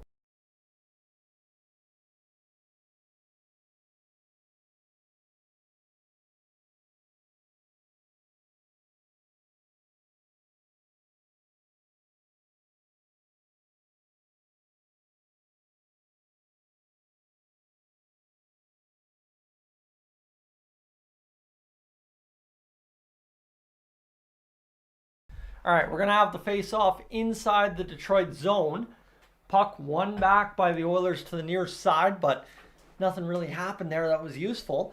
As the Rookie of the Year for Seider in 21-22, and coming down low to bear on the puck is Corey Perry back out there here in the second period. Obviously, part of that first goal by being the net front. The Oilers bleeding a chance back the other way, 2-on-1 to the front of the net. Darnell Nurse just did not allow that to happen, standing his ground right in front of the net. That was beautiful defensive work. 2-on-1 again. Shot goes 5-hole on Skinner, but he kicked it out with back skate.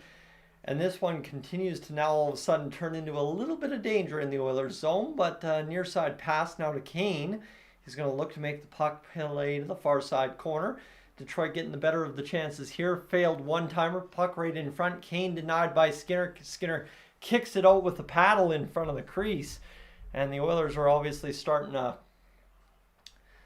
slow down here to start this second period. They had started that first minute a little weird, and now they're starting to bleed chances all over the ice as Detroit fires one off the shoulders of Stuart Skinner. They can't come up with the puck. Can the Oilers back off the end wall right in front? Wraparound chance denied by Skinner as this one comes to the near side again. Picked up by Detroit one more time. Puck to the middle. There's the wraparound attempt for Fisher as Skinner covers up. And just like that, a scramble in the Oilers zone over the past about 50 to $10 has bled a lot of chances, but Stuart Skinner stands tall, and the Oilers again do just enough to survive with the lead, as there was a couple great chances there, and that one on the 5-hole squeaker that bounces off of the back skate of Skinner, and then Patrick Kane gets one crack at it, goes up off of Skinner. Darnell Nurse does enough to keep him out, but yeah, definitely a disconnected shift there. So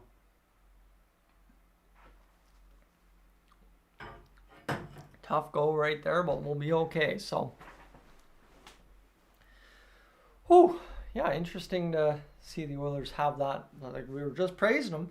It was a good, all of a sudden, 19 to 16 minute mark there for the Oilers, and then it all fell apart for the Oilers in that one. So, yeah, no, you know what? End of the day, just regroup, take the TV timeout. Let's hopefully get it going because, yeah, if that's the worst stretch of hockey in this hockey game for the Oilers, we're all the better for it, right? If the worst stretch is in the about middle part of the second period and you don't give up a goal while leading, yeah, we'll try and take that one. I don't know what to tell you. That was tough to watch, especially after heaping the praise on like I did.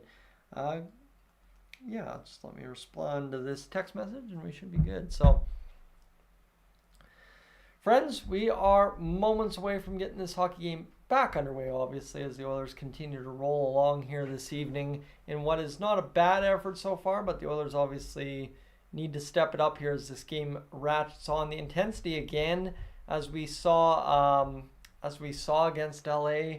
I don't know very much about the Anaheim game, but as we saw against LA, continues to lack. Right? I mean, the Oilers are winning, but they just seem to be lacking that a little bit of just snarl, I guess you could say, to the game. A little grind, grit, whatever you want to say, where we're just nasty to play against. And I mean, that's been a knock on the Oilers for months, years, if not my entire life. So we'll see what happens here as Brett Kulak picks this up over to Dylan Holloway. Holloway chips off the boards. It's going to be flipped out into the neutral zone. Picking it up was Ryan McLeod for a brief moment. Chopped off his stick. Kulak turns over the puck. And this is where, again, right, that disconnected little bit of play for the Oilers seems to be coming in right now. This is picked up, and here comes Holloway with the puck. He just can't even get the stick down in time to receive the pass. And Gostisbehere dips in behind. He lost the edge. Here's Holloway now with the puck again. Pass to the middle. Fogle has it tipped off his stick. Kulak down to Fogle. McLeod looking for something here with this second line. Shot fired. Save made by the block in the lane again. And Stuart Skinner comes out to play this puck. It comes all the way back into Detroit's end. And that will be not nice and call as Holloway takes a good healthy chop into a Detroit player's arm. And back the other way, Larkin's on side. Chipped off his stick. And here comes McLeod now across the neutral zone, leaving it there for Kulak. Kulak's taken in by a Red Wings player. It comes off the end wall in the Detroit zone. We got this opening up here. And 12:45 to go. The puck is bounced off the boards into the neutral. Picking it up and backhanding in was DeBrincat, who will see the Oilers try and push it ahead. DeBrincat outworks the Oilers on that one. He's going to fire the shot off the side of the net, goes sky high. Rasmussen picks it up as he works the stick over the hands while also getting the puck down low. Shot fired, save made by Skinner. Puck bounced off the glass, and here come the Oilers the other way. Hustling for it is Zach Hyman. He wants that puck, and he's going to come up with it. Good work there by Zach Hyman. The Oilers are going to get a chance. Pass across to McDavid by Ekholm. Couldn't connect, and the Oilers have just got to find a way to settle down here and make a pass. Ekholm back the other way. Good defense. Getting to the inside and keeping the man to the outside. DeBrincat trying to crash in to push on Skinner as here's McDavid now gearing up. And this game has just found another level as it's not really an intense physical battle, but both teams all of a sudden are skating here in the middle part of this second period, and it is not hard to get up for that because you know when the Oilers are skating, good things usually happen. As Kane will bounce it off the boards and in the neutral. It'll come to Corey Perry, who couldn't do anything with it. The Red Wings bounce to the near side for Comfer. He'll fire down low. Puck to the middle of the ice. Goes to the far side. Corey Perry sees it hop around a couple times. Picked up to the near side. Here comes Kane.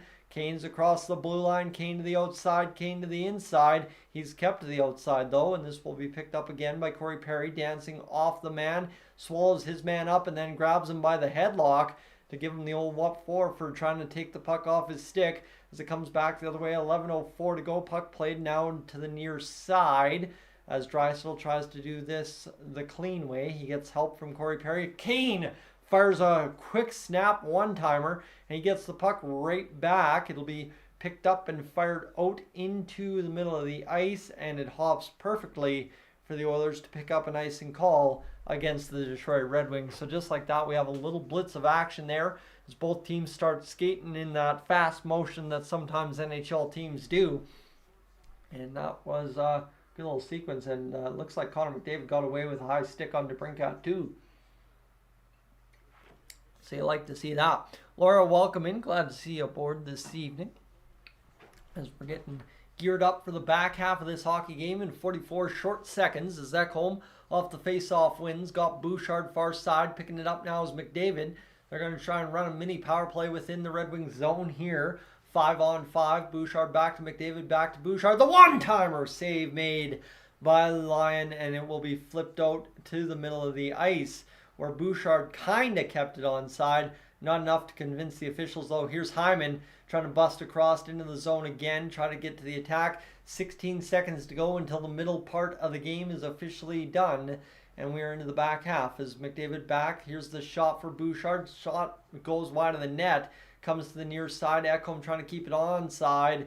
Comes down low to Bouchard. Bouchard trying to not Hanifin it in front of the net. Instead, he'll loft a pass right along the ice into the middle. That comes back to Bouchard. He'll go again, loft it to the far side that time. Picked up now by McDavid. He's spun off the puck a couple times by Sider. Still comes up with it. Pass in the middle. Bouchard scores!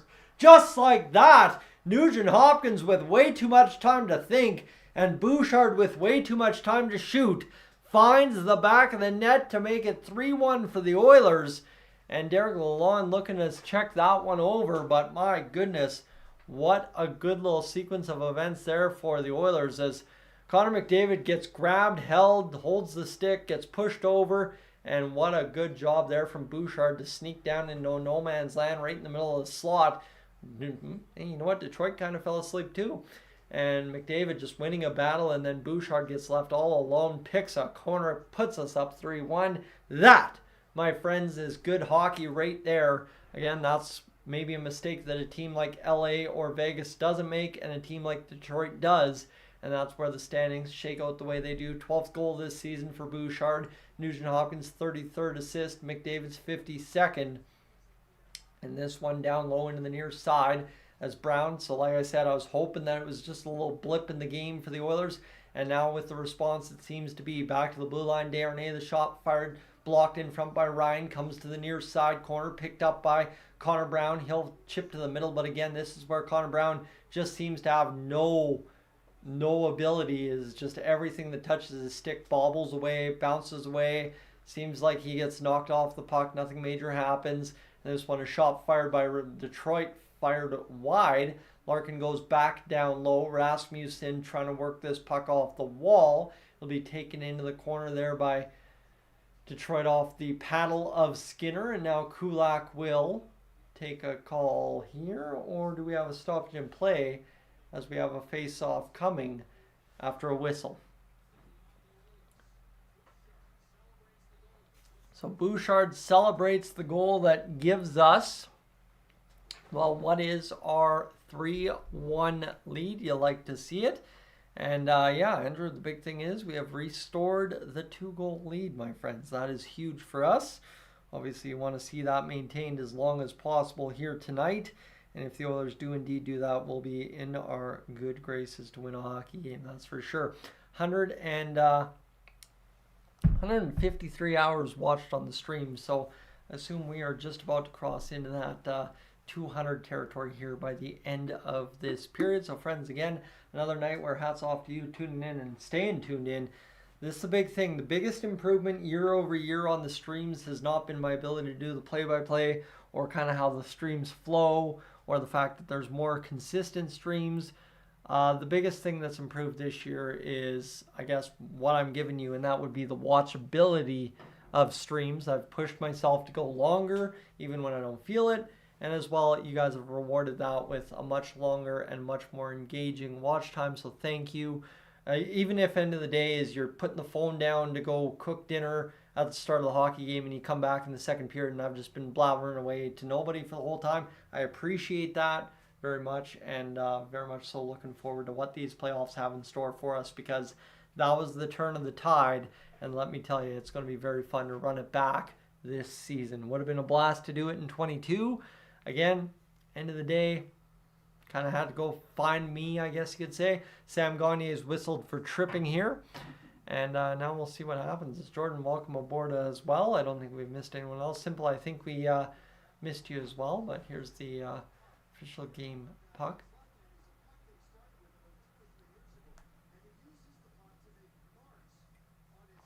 So here we go. Let's do this, friends. We are just about ready to get back to action. Detroit back to the power play. Sam Gagner off for tripping. That's unfortunate. Tough go there, but you don't mind that. As this shot save made by Skinner, scramble in the crease. The Red Wings have scored again, but I think the Red Wings got the worst of it as a Red Wing is holding his mouth. And William, good evening to you as well. As the Red Wings seem a little jarred here scoring this goal. I imagine the Oilers may challenge this. As you see, the Red Wings again control possession right off the draw. Face-off is pushed down low immediately, and then, yeah, the Oilers have to challenge that there. I think the jabs there from Sprong in front. I think you absolutely pushing at the pads of Skinner again. This top angle is going to tell me all, yeah, ooh, Derek Ryan pushed him in though. That's what I'm going to say. I think Derek Ryan pushed him in. The Oilers unlikely to challenge that. Obviously being scored on twice on the penalty kill so far. You can't expect, yeah, they are not going to challenge this one at all. Good goal. Again, good grindy goal there from the Red Wings top power play unit. You like to see it. And there you have it. The Oilers lose the 2-goal lead just like that. But as we saw earlier in the chat tonight, maybe a 4-2 score for the Oilers. You maintain the lead for the next about 27 minutes. You very well could get that 4-2 lead with an empty netter. So most consecutive games with 2+ goals. The Red Wings push their streak to 22 tonight as the Oilers will gear up for this face-off, a top-line draw. The line's been down and ready to go here with 8:31 to go in this second period. 21-15, the shots on goal for the Red Wings. So the Oilers just need to keep shooting the puck and good things will happen. That's what we kind of kept saying in that U13 game back on Sunday, and that was kind of the truth of the matter. Is here's McDavid rolling around. The Oilers are desperate here. They are jamming the edges in the Red Wings zone. They cannot keep up with them. The Oilers are finding open room, but David Perron, savvy veteran, cuts it off on a quick pass slot. Perron hammers a baseball swing on net. Stuart Skinner, though, equal to the task still with that .900 save percentage and 2 goals against. I'm not going to worry too much about that as of yet. If we get to 3, then we got a problem. 7:52 to go in this second period to play. Back to the blue line. It tried to come back home. He couldn't do it. Far side pass. Shot wired into traffic. Double deflection. Just can't find the back of the net from one. I believe that I think that was still Zach Hyman out there actually. And this one's going to come down to Bouchard. DeBrincat breaking free. Shoots. Oh, I think he just scored, to be honest with you. That came off the post hot, though, if it came off the post. As here's a chance now for Hyman. He's looking in behind the net for McLeod. McLeod will try and jam this one up to the blue line. Darnell Nurse fires the shot. Glove hand save. Lyon keeps it playing. You like to see that. The old quick glove hand pass by the goalie. Flipped up down low into the Oilers zone. Darnell Nurse will pick this one up. The Oilers' bleeding chances here in this second period has been a problem for us all game. As the cameraman loses the puck a quick moment. Comes on down low. Oilers tried to do something there to make that puck happen, and it's really just nothing much for Fogle across to CC far behind the net to the far side. And here comes Holloway hustling after the puck. No icing call there. Holloway takes a slash, gives one right back. Fogle bats one off the wall. Holloway tries to jam it into the middle of the ice. Couldn't do it. 97th career 2-point game for Alex DeBrincat. As this comes down low for Kopp in the Oilers' end. 6.5 to go. Nice part about this game is it has been moving all game. Outside of that first 5-6 minutes, whatever we had, where it really seemed slow, this game for the past about, I want to say, 26-27 minutes has been absolutely moving. And Perron wired one off the side of the net there on a baseball swing. You love to see it. A good attempt there. Hey, football's over. We're just about back to ball season, and I'm looking forward to being on the diamonds as often as possible during this Oilers playoff run. I'll tell you that much. As this is a face-off in the Oilers zone. Puck is going to possibly be picked up by the Oilers. Yes, they will do it. They actually went and draw in their own zone here. Funny what happens when you're 5-on-5, not 5-on-4. Keep out of the box, boys. Puck goes down low for Draisaitl on the flip from Kane. Kane cuts it off on the dump attempt by the Red Wings. This, though, works into a 2-on-1 for Wallman. Shot fired, save made by Skinner, up to 22 saves on the night. And Wallman's been all around it tonight. Just one of those guys that every time you look up and the Red Wings have had a dangerous chance, he's somehow involved. As he definitely starts. And I guess Louis Dupresque just said on the broadcast here that I caught, this is starting to remind him of the start of the year where the Oilers just for some reason start bleeding chances. And despite the Oilers having a decent second period so far, they're getting outshot 12-6, and they have given up a goal as well. So can't sit here and be happy with everything, but we can be happy with at least a couple of things. Face-off won by the Oilers here. Bouchard's going to carry ahead, flip in to the Red Wings zone, picked up there by Lyon. Remember, Lyon is into the game in place of the injured Ville Husso. Coming back the other way, here's Patrick Kane. He's going to try and backhand down low, can't do it. Picked up now near side over to Nugent Hopkins. Nuge loses the handle, near side pass to Kane. Puck flipped up into the middle of the ice. The Oilers lose the puck in the slot again. Jam to the front. Red Wings score. And I mean, that is, again, just like that, exactly what we're talking about at the start of the year, where the Oilers just are not making the plays that they should be, and it ends up in the back of their own net. 3-3 the hockey game. The Red Wings have come back all the way to tie it, and it's 5:37 to go here. Again, a late goal for the Red Wings, and this is now all of a sudden a train wreck of a period, right? And I mean, easy backdoor tapper for Patrick Kane. As I mean, he could be 48 years old and still not miss that net. So tough go there. But yeah, we'll see what happens here. In this last 5:30 is tough goal. I'm a little dummy, right? Didn't expect the Red Wings to obviously answer back that quickly. I did expect it to be a very tight game. And that's a big chance down low in the corner as Gagne took his man down. Again, Gagne has been a little physical, probably the most physical Oilers so far this game. And this puck hops up over top of the net on this fourth line shift in the Red Wings zone. 5:10 remaining here in the third. And the Red Wings back into the Oilers zone again. The Oilers just seem nonchalant about getting back into their own zone when it comes to urgency. And the Red Wings are pouncing on a shot tipped in front. Nice save by Skinner on the tip. Big tipper in front on that one if you play NHL. And obviously tough go there for the Oilers as Alex Lyon is keeping this puck moving. I think it's fair to say good credit to Alex Lyon for keeping that puck moving on the last shift. That's kind of what generated that last chance, I think, if we didn't have a whistle beforehand, as the Oilers will bounce this one to the near side. Puck fired up the middle of the ice, tipped on to Lyon again. He'll keep it moving again. He's just been going hard so far this game since coming in. He's jacked up to be in the hockey game. Obviously, you want to be starting as many games as possible as a goalie. And he's jacked up to be filling in and giving his team a chance to win now in place of the injured Ville Husso. This puck off the wall. Keeps rolling around near side over to Holloway. Ryan McLeod bounces it to Fogle. They finally connect for the first time this game, it seems like. Fogle fires a shot into the corner on the near side. Buried is Holloway. He's held up. Ryan McLeod back to the blue line. Puck looking for a pass. Shot fired. Tipped down low. Doesn't hit the net. Near side. Fired out of the zone.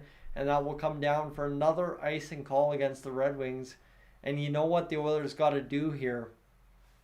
And this is, I think, where this game is the toughest to watch. Is the Oilers have had a bountiful chance every period on icing calls by the Red Wings to make them pay. I think there's been a multitude of icing calls against the Red Wings, it seems, and the Oilers are yet to make them pay by scoring a goal off an icing call as far as I can think. So, tough go there, but that, I think, is where I would blame my frustration so far. Is the Oilers got to start converting on their chances here. The Red Wings have done that, but the Red Wings also have a magnitude 6 kind of scale of chances, and the Oilers have maybe a magnitude 3 based on 27 to 19 the shots. And again, here's the other side, right? For right now, the Oilers scored the first 2. Red Wings got a goal.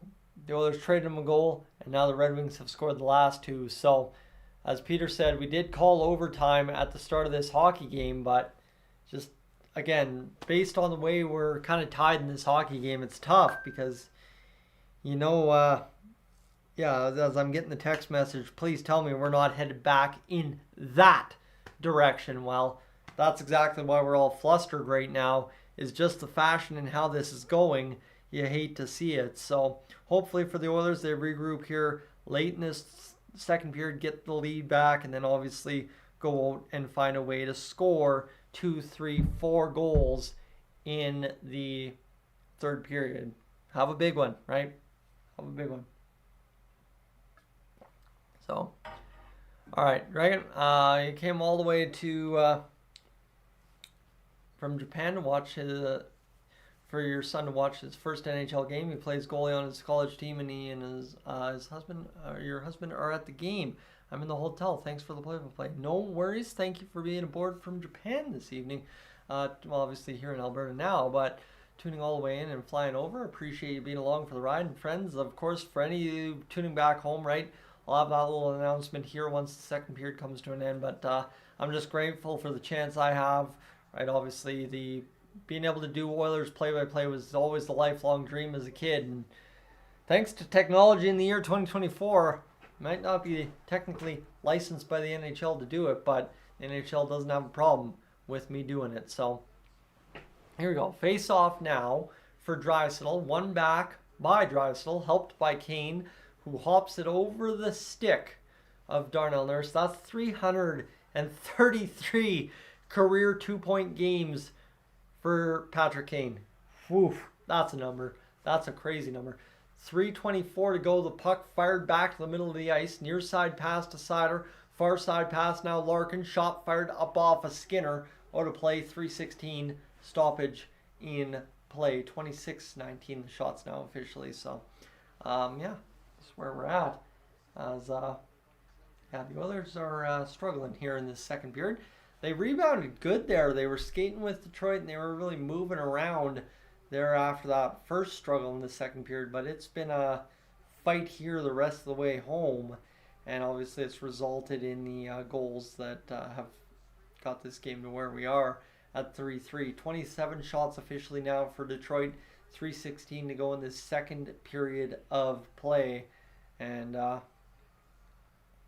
it's going to be a chance now for the Red Wings to fire down into the far side corner off the face-off win in the Oilers zone. And that's the thing. The Red Wings have won 2 key face-offs, right? The Oilers did something stupid to end up with a face-off in their own zone, i.e. take a penalty. And for the Oilers, they've been able to, quite simply put, go out there and lose those face-offs. And Detroit's been able to capitalize. So, again, like I'm talking about, that's the chances. Bouchard, the shot fired, save made by Lyon. And Bouchard's had no real luck here tonight firing the bomb from the point. But middle of the slot, right and tight, that's where he scored the goal from.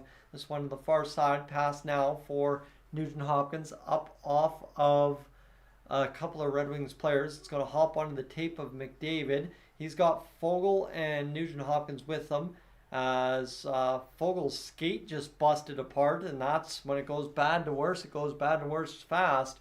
And this comes to the far side. As the Oilers continue on, this just looks like a disinterested effort now. As here's Brown, Draisaitl, and McLeod together. Chris Knobloch's fired the blender up, and of course, every Oilers head coach has done it since Todd McLellan, and I am very disappointed in Knobloch right now. This is actually really frustrating that Knobloch would do this, and I actually don't have words for this. Draisaitl's just fighting off a check. He wins the puck battle. Near side pass over to Kulak, sneaking down the wing. He's no McDavid, can't bank it in from that angle. I'm actually getting pretty upset right now. Brown fires a shot. McLeod tries to get to the puck, and Brown just cannot seem to finish. And I think it was somebody on the Oilers Now radio saying today that Brown is just not going to be the guy that finishes, right? There's guys in the regular season that struggle and then become a playoff hero. Brown is just not going to be that guy. End of the day, the way this is going. Buck 13 to go in this second period. Nurse fires it up off the glass. Picked up now by Corey Perry out there with Dylan Holloway and Evander Kane. A good line to have. And this comes to the near side. Picked down low to Brett Kulak. Far side picking through his Fisher. Back to the blue line. The Red Wings trying their best to hammer the Oilers down. And I mean, this has just been a very, very hard period to watch. Shot glove save for Skinner, who almost looks like he's absolutely disgusted with what he has watched so far in this period. So Fogle snaps his entire blade off his skate essentially. Wild. Oh no, it was the plastic cover. It was the shot blocking cover. Never mind, my apologies. Could see something hanging and it looked like it was kind of white, so I assumed. But you know what assuming does, my friends? You know what assuming does. This one flipped in the middle of the ice. Kane's out there still. Alongside now McDavid and Corey Perry. This one on the far side pass there for Ceci, who has scored a goal tonight. And this one comes bouncing off the boards. Picked up now by McDavid. Nice glove hand play. Shot to the middle. Deflects in front and can't do it. This one comes in front again. Batted down into, and now McDavid and Kane are going to start something here. And there's the action we've been looking for. Perry's out there. Helmet off. Throwing hands into the chest of DeBrincat. He wants a piece of him. Perry's still trying to get a piece of him. Let's go, buddy. Let's do this. I like to see this all day. As here's Kane now mixing it up. And this is the fight the Oilers need. Kane pulling another guy out of the pile. He's got two with Petrie tied up and Larkin. And the Oilers got McDavid and somebody else tied up. It's DeBrincat as McDavid just kind of pulling DeBrincat along. And you love to see that. The Oilers doing their best to get nasty with it. McDavid didn't like what happened in front of the net. Took exception. Kane, Perry out there policing with them. And you want to talk about a top line that has some potential. That's a top line that has some potential come playoff time. My goodness, what a chance there for that line. As McDavid threw it in front, it deflects off a Sherratt. Larkin clears out. And then the puck comes out of play, I believe.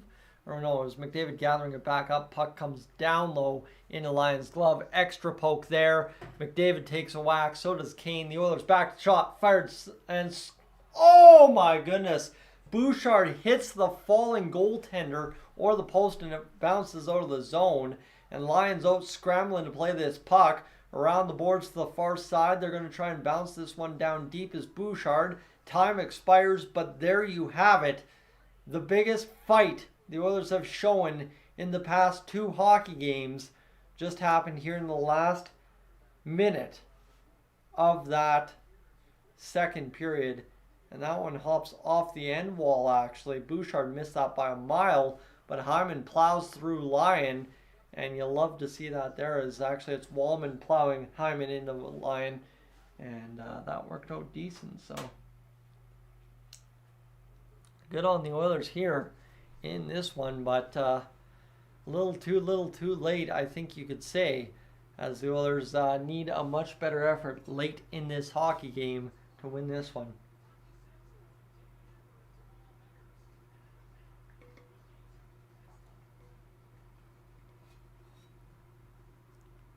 All right, friends, well, I'm going to quickly go grab a bathroom break. Be right back to refill the water bottle as well, and we'll get back to this here in a moment. If you're new to the channel, make sure to hit that subscribe button. I'm going to collect myself for a moment, and we'll get right back to this.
All right, friends, let's do this here. We shall get back to things. It was an interesting second period. We could say that for sure. As I mean, absolute garbage, I guess, would be the best way to tell you, because it was not at all a good look for the Edmonton Oilers. A tough look all throughout that period for the Oilers, to be honest with you, and hopefully they can come up with a much better effort here in this third period of play to kind of salvage what's been a poor hockey game so far. So we'll see what happens here for the Oilers as we continue along, but chance now to obviously recap that second period and see where we're sitting. Second period, 3-3 for the Oilers and Red Wings. 29-22 the shots for the Red Wings. The Oilers' giveaways were dead even. Oilers had more takeaways, so good thing there. The Red Wings the Leafs somehow won 4-1 over top of the Blues. Good news for us in the wild card race. Good to see. And the Oilers have 11 block shots. The hits are dead even. The faceoffs are 27-16 for the Oilers. So like I said, it comes down to winning the faceoff and making the most of winning that faceoff, and that's what the Oilers have not done this hockey game so far. The Buffalo Sabres absolutely lighting up the LA Kings 7-0. So that is massive for us here. So we'll see what happens here for this one, but obviously Jack Hughes scoring a beauty of a goal in the UC Saros Devils trial game, I guess you could say. Lots of talk about Saros going to Nashville, but also some talk about UC Saros coming to Edmonton today because of one Matthias Ekholm. We'll have to talk about that sometime this week as well, my friends. But we continue along. I'd like to get some insider perspective on this hockey game so far. I could go down to Ron Ebsen Arena in Airdrie on Friday night and catch a Junior B matchup between the Airdrie team and the Red Deer team as well, the Red Deer Vipers and the Airdrie Technician Thunder. So you like to see that there. And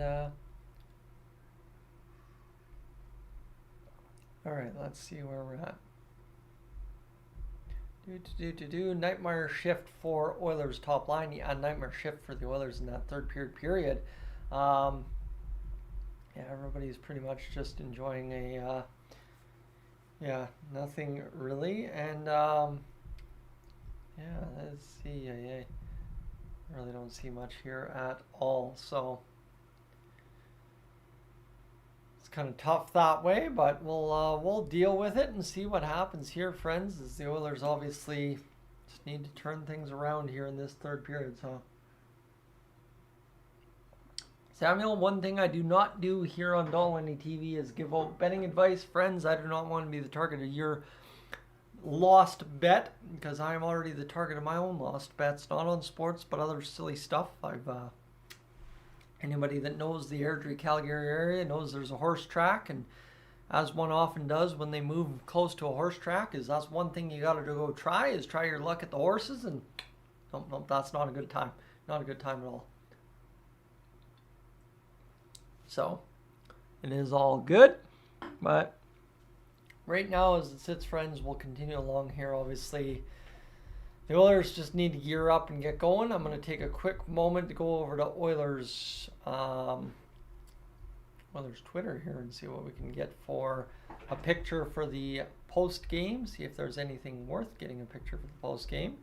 And yeah, there is. There's a good old Vinny Desharnais photo, and I would love to have that on staff for what could be a pretty good stretch of hockey, maybe by Desharnais. Like I said, I showed off the old Big Vin bobblehead. We know from the short and stuff that this bobblehead's had some good luck this season, so we'll see if that continues to be the case here this year on the stream. So big Vinny Desharnais on the back end for the Oilers.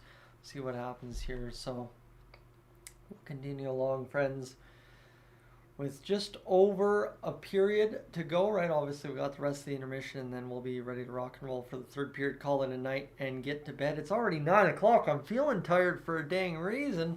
Well, that dang reason would be it's 9 o'clock on a Tuesday, and a guy's still got to work 3 days this week to get Monday off. So we'll see what happens here, friends. It's going to be interesting, obviously, to see how this week evolves along. I'm interested to see, obviously, kind of too what happens with the Oilers this week if we win this hockey game, and especially so too if we end up losing this hockey game. We're 25-ish hours away from finishing off the 250 goal. Possibly could have it before the end of the intermission. So friends, we'd be on the chase for 300, 350, 400 possibly if it all comes together. But right now, see what happens. So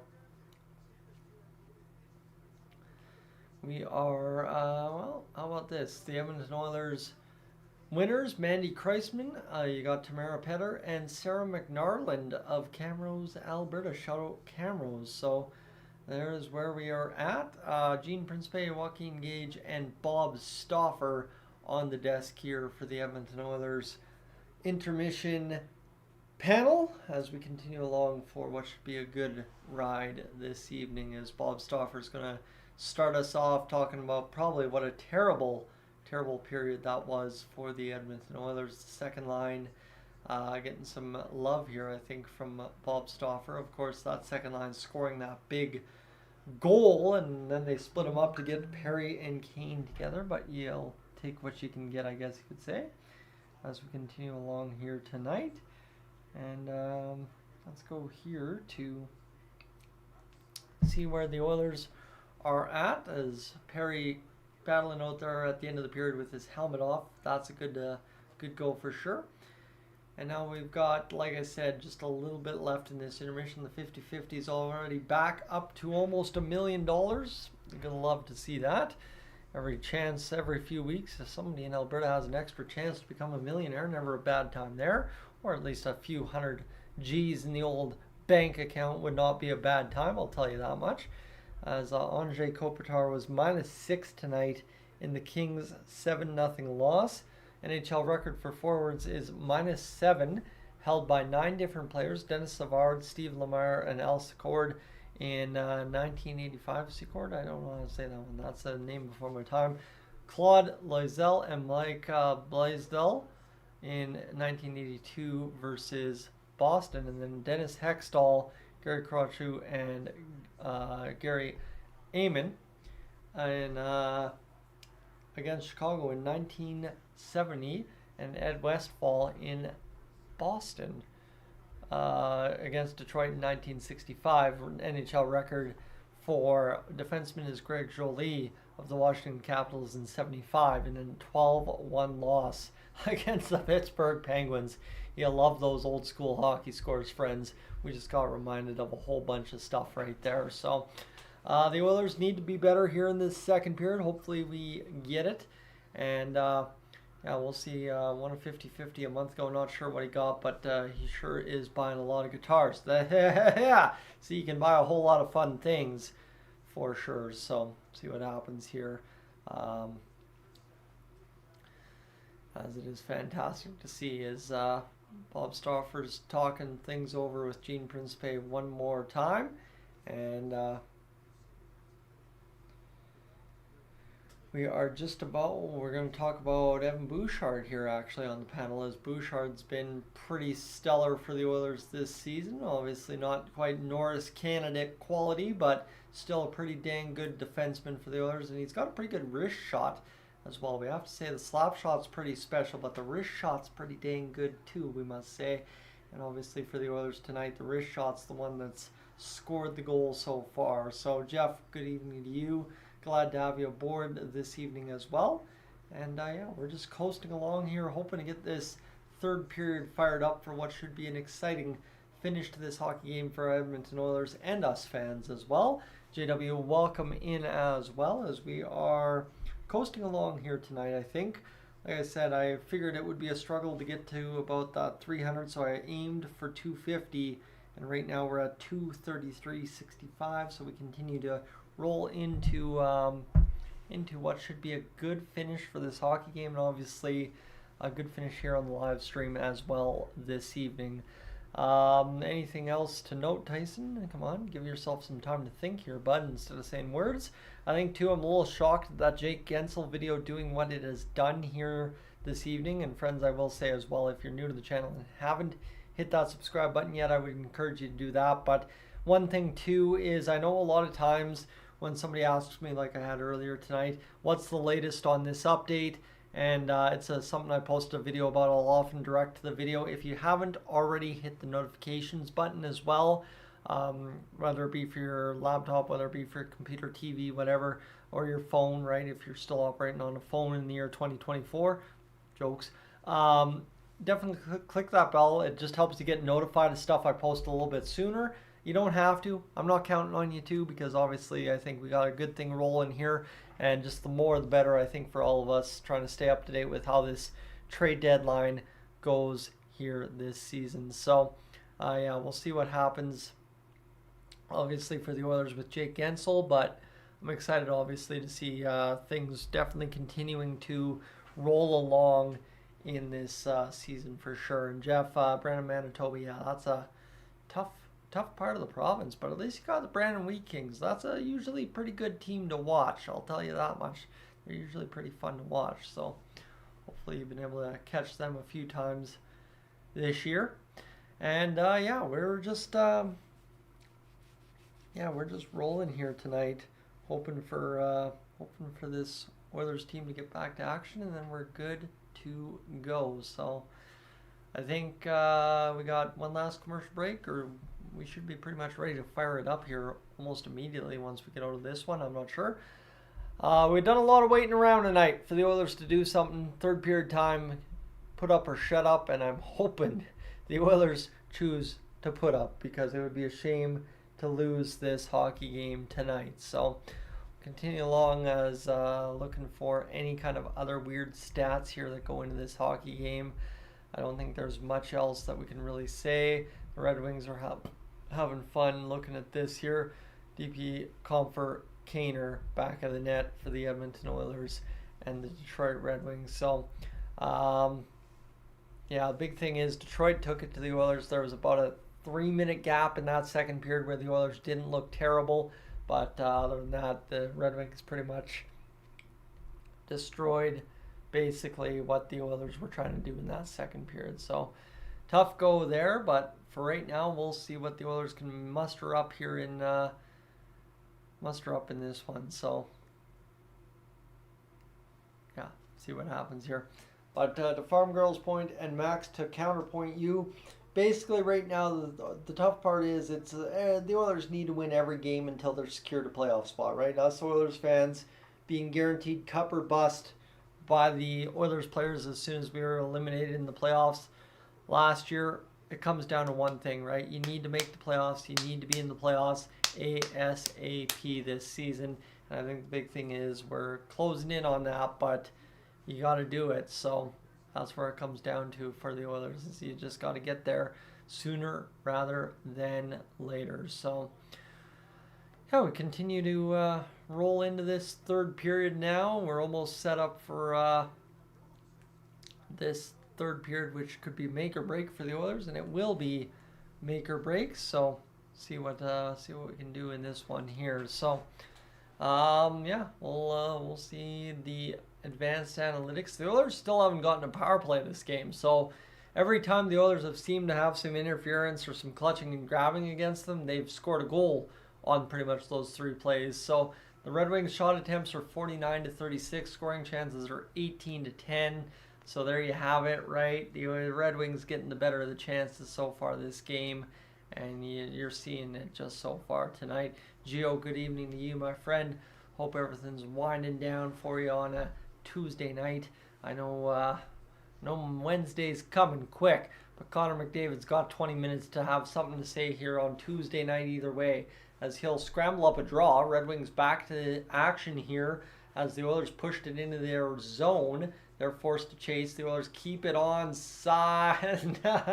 No, that was not onside. Not by a mile. I thought that the referees, linesmen, whatever you want to say, were going to miss that one, but no, that was pretty apparent pretty quickly, and just the drag play at the blue line there by Ekholm didn't quite work out in the Oilers' favor. Face off down, McDavid wins it, make it a big one. Bouchard fires it in off the glass, bouncing around in the far side corner, chasing after its Hyman. Near side now for DeBrincat as it comes back around to the far side again. 7-2-1 backhand off the wall. Picked up now by McDavid. 19:33 to go here in this third period to play. 28-22 the shots on net. Puck played right onto the tape of Hyman. The home run pass well defended by Mo Seider. In this one now stealing away is McDavid.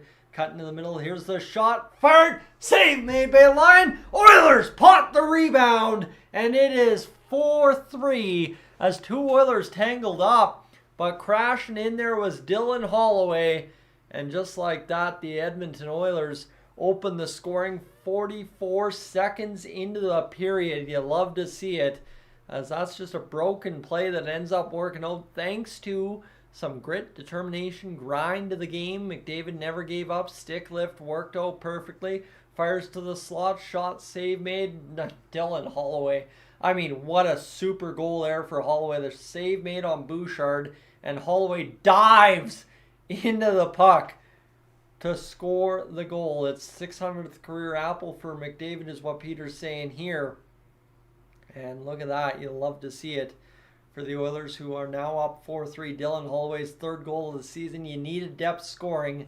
You got depth scoring here tonight as Bouchard sees the puck, his 34th assist, and a multi-point game for him again tonight, as that is a huge goal for the Oilers. 18:49 to go in this third period, and they're up 4-3. Like I said, get the lead, keep the lead, which I mean score first and win the hockey game. Fewest to 600 career assists, fourth all time, is 1 Connor McDavid, 8 behind Bobby Orr, 102 behind Mario, and 200 behind Wayne. And when I say those names, you know exactly who I'm talking. That's the beauty of our sport. Is Holloway still out there with the Oilers. Face off down between, I think, Ryan McLeod. I'm actually not sure who's in the face-off out there. That might be Leon Draisaitl, in fact. This one's down, and yeah, it is indeed Draisaitl. Holloway's still on the ice. Looking for a pass. Pass to the middle. Tipped in all the way down to the line. Oilers are definitely got a little jam in their step here to start this period. Pass in front. Misses Holloway. Kept on side. Puck flipped to the near side boards. Draisaitl picks it up. Kane makes a pass. Desharnais down the boards near side. Didn't really know where that was going, nor did the camera guy. As here's Holloway looking for this. Draisaitl flips it off the end wall, and now Kane bounces off the boards. Kulak, the shot. Nothing happening there, and picked up now by Perron. As Desharnais will see this one go back. 8:10 to go in the third period. 30-24 the shots. The Oilers have evened things up here in this one so far in this third period with a couple good chances.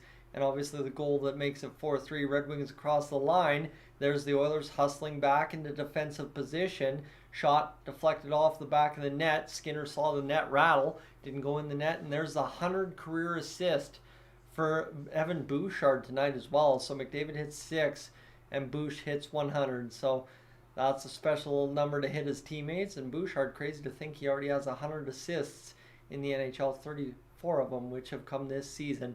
17.5 minutes to go in this third period. Puck picked up by Detroit. They'll roll in, cop to the far side. Pass to the middle. There's Mata near side, down low or into the corner. Rolling to the far side boards, and it flips up off the boards and into the Red Wings zone. So the Oilers continue to see the Red Wings gather again. This comes on down low to Ekholm. 17:05 to go here in this third period of play. Bouchard plays ahead, picked back into possession for McDavid, cutting into the middle of the ice. Pass kind of bobbled off his stick, deflected in front by the Oilers up over top of the net. With 16:54 to go here in the third period. And if you hear that hesitancy, that doubt in my voice, again, the Oilers have gave us an interesting first two periods. If they want to clamp down here in this third, I'm going to be happy. But I got to see it. I got to see it in action, and I got to see that lead grow before I'm going to sit here and say I feel comfortable with where the Oilers are at in this hockey game. 16:54 to go. Puck back to the Ekholm. Ekholm's going to look to rip the shot. Tip down in front off a stick of a Red Wing. And they're going to be able to clear out along the near side boards. Right wing in the Oilers zone. Picked up in the corner by Bouchard. He'll bat ahead to McDavid now. Picked up and rolled ahead by Nugent Hopkins. Shot fired. Scores! Oh my goodness! Oh, what a shot from Ryan Nugent Hopkins. You'll love to see it. We thought he'd scored, and he scores a big one there to give us that 5-3 insurance marker. I'm jacked up. That's awesome. Nugent Hopkins, everybody was saying, with his agent in the building today on the pregame show on 6:30 CHED, Nuge is going to have a big night, and he fires at blocker side on Lyon, and you'll love to see that from Nuge. Just whistled that puck home through traffic. A couple of guys driving to the net, one backpedaling, one driving in McDavid. Good work for the Oilers, and just like that, it is 5-3, and the Oilers have done just enough to get back into a 2-goal lead. I think we've joked about it enough. It's been hilarious tonight to see the Oilers choke the 2-goal leads, but they continue to get them here in this hockey game. 16-18 to go in this third period, and the Oilers have struck twice already. And Nuge is 13th of the season. McDavid still messed up. Bouchard has a 3-point night. So too, I believe, does McDavid. And this one now knocked down. 16:01 to go here in this third period. Continue puck to the middle, deflected away, and now the shot for Sherratt down low. Forgot that Ben Sherratt's a member of the Detroit Red Wings. That seems like an odd thing. 2:43 to go, or it was the span, sorry, for the 2 goals for the Oilers. Detroit rolling around. Shot fired towards the net. Save made.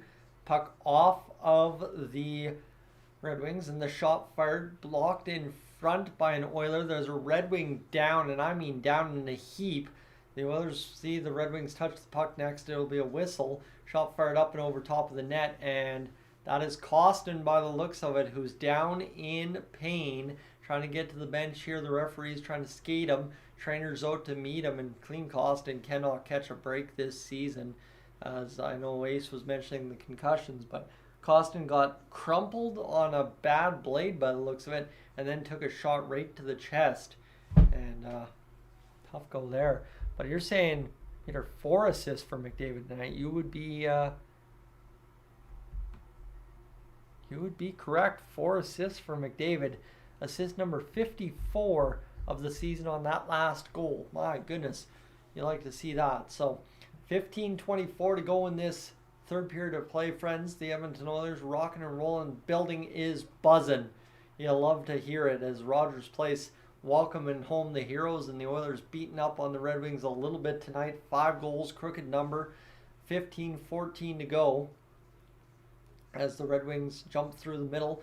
Puck is cut off there by the Oilers. Here's Holloway, who scored the big goal to start this period. 8th career, 4th assist, or 4-assist game for Connor McDavid.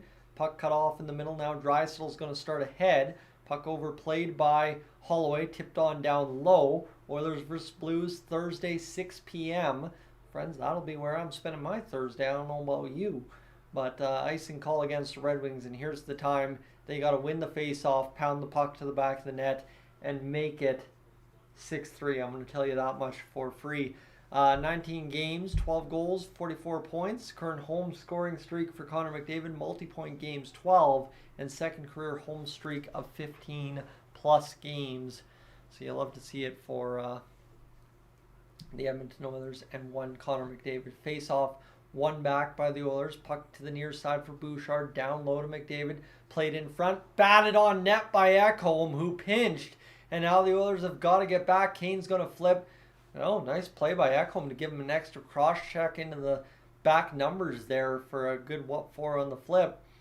And this one's going to come back to Bouchard to the far side. Ekholm fires the shot into the glove of Lyon, who now all of a sudden is a little hesitant to play that puck. So you like to see it with 14 and a quarter to go in this third period of play. Nice play by Bouchard to keep that one onside, just curling into that puck, and then that allowed Ekholm to crash the net with a man crashing out of the corner. So you like to see it. So Ekholm, Bouchard, McLeod, 14-17 to go in this third period. Everybody's on the ice ready to rock and roll for this one.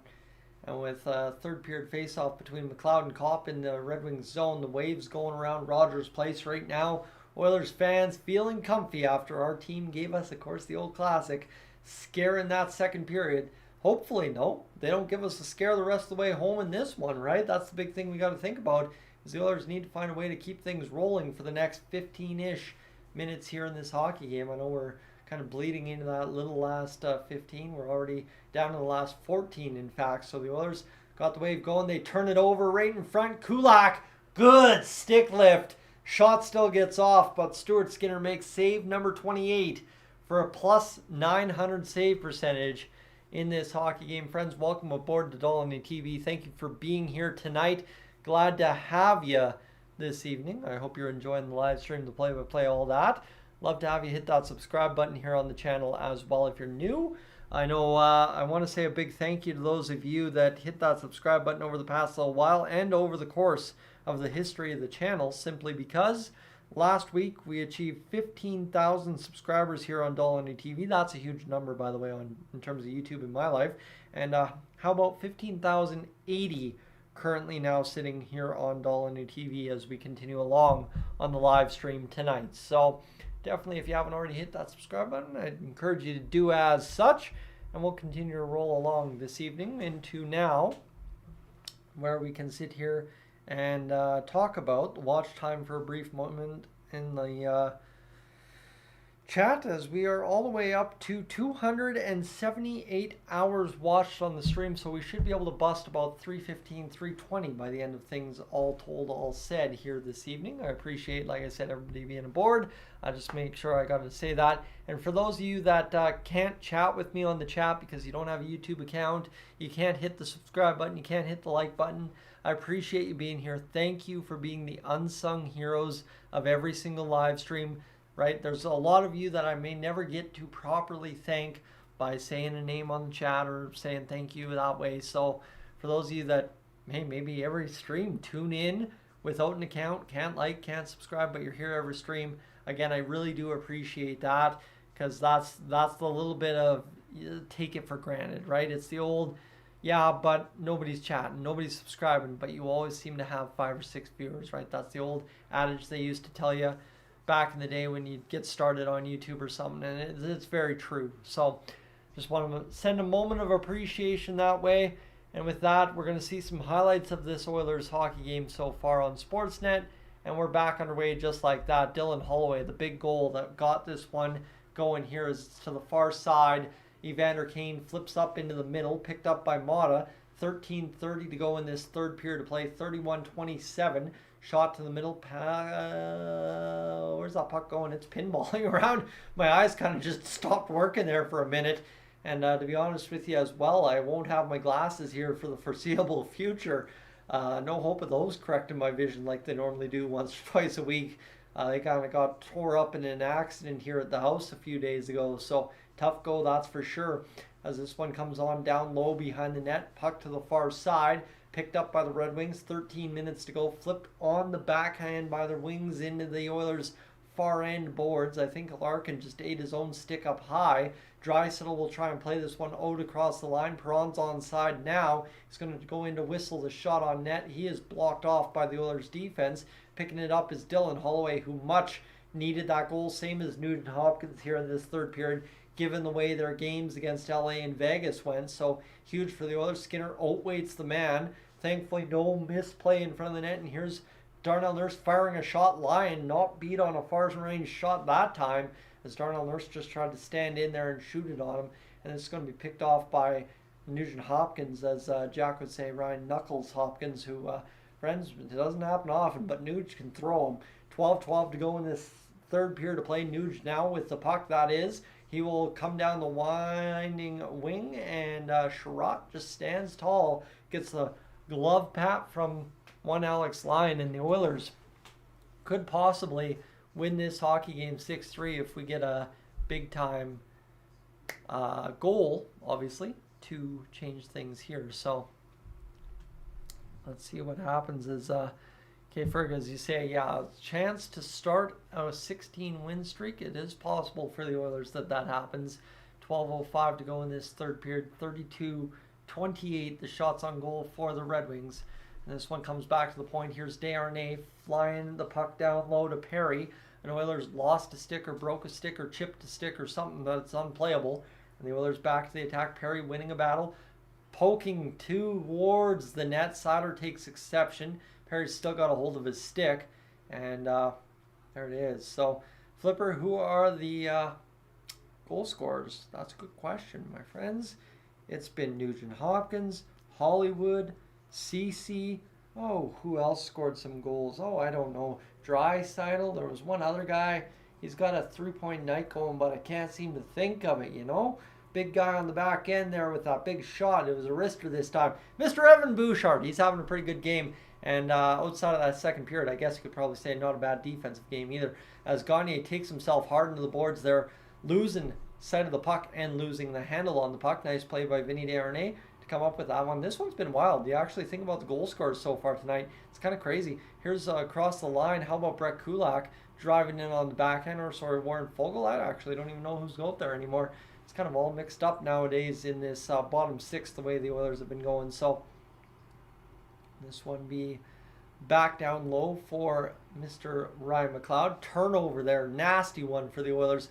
Puck simply picked back into possession by Desharnais, and again clubbed down by the Red Wings. Rasmussen's all over this. 11 minutes to go here in this third period of play.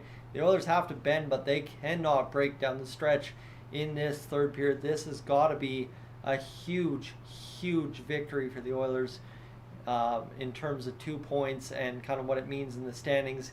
Given that LA and St. Louis has lost tonight, you got to do something with it. The puck now into possession for the Red Wings. Oilers still have been unable to get out of their own zone. Red Wings sniff a goal here. Shot flubbed up on by the Red Wings. Sprong, untimely fan, and this one's going to come into the near side corner as the Oilers unable to get it going. And the Oilers have scored 4+ goals in 21 of 33 games under Chris Knoblauch. You got to remember we were doing not too much in terms of things at the end of that win streak, so that's where a lot of those 3 less goals or 3 game or less I can't even talk. I'm dying here for some reason, friends. The voice is dying. Nurse, with under 10 minutes to go in this third period, I should be jacked up. I think that coffee's working the reverse effect tonight, putting me to bed, a little sleepy. 9:50 to go in this third period. Comes down low into the Red Wings zone. Alex Lyons sleeping in net too, so why not? As this one comes around, puck across the line, Red Wings to the attack. They've drawn a penalty, and the Oilers will be whistled down as Connor Brown touches that puck, and we'll have a stoppage in play. But friends, the Oilers now got to make sure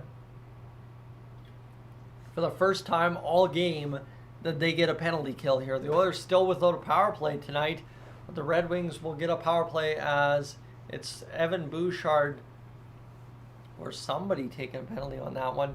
To be honest with you, that's the tough part about not listening with sound. So we continue to roll here, friends. The Edmonton Oilers trying to do something here in this hockey game to get it going. If you're looking for some commercial timeout fun, I would encourage you to check out that YouTube video I posted at the top of the chat. That's an old goalie fight from back in the day when I covered Junior B, when it was the Jungle back up in Cold Lake back in the day. So glad to have you aboard here tonight, and if you haven't already checked that out, I'd appreciate that as well, just for a little change of pace in this hockey game, I guess you could say.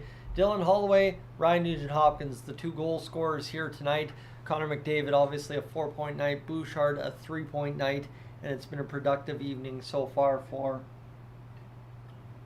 the Oilers' top players. Bouchard now with 47 points on the season. That man, that's the definition of a good year for a blue liner in an Oilers uniform. Darnell Nurse obviously up to about 20 points here this season, so we'll see what the Oilers can do with the defensive scoring here so far at the end of the year. And Flipper Do, it is absolutely awesome, I must say. Yes, I agree with you, to see Mr. Cody Ceci off the schneid for the Oilers. And friends, we have officially hit the 300-hour mark, so we've got about half a period to go to possibly hit 350. I think that's about as far as we're going to be able to go tonight. And see what happens. But the Oilers power play needing a rest, simple. I guess we could agree, right? I mean, the Oilers power play not really productive there against LA, so why not? Matthias Ekholm takes the penalty. Lots of Oilers fans standing up, trying to get the t-shirt toss one. Hooking against Ekholm with 10:25 to go. As a 2-minute power play for the Detroit Red Wings, and this will come back to the blue line. Slater will risk the shot. Save made by Skinner. And again, that's been the MO on the Red Wings power play so far this hockey game, is win the faceoff, get a puck on net, and see what happens after that based on possession. And just like that, the Oilers this time, for the first time on both power plays, third time's the charm, they get a clear. And they have killed off at least 20 plus seconds of this power play this time out, as opposed to how things went out last time. So Kane across the line to Veleno.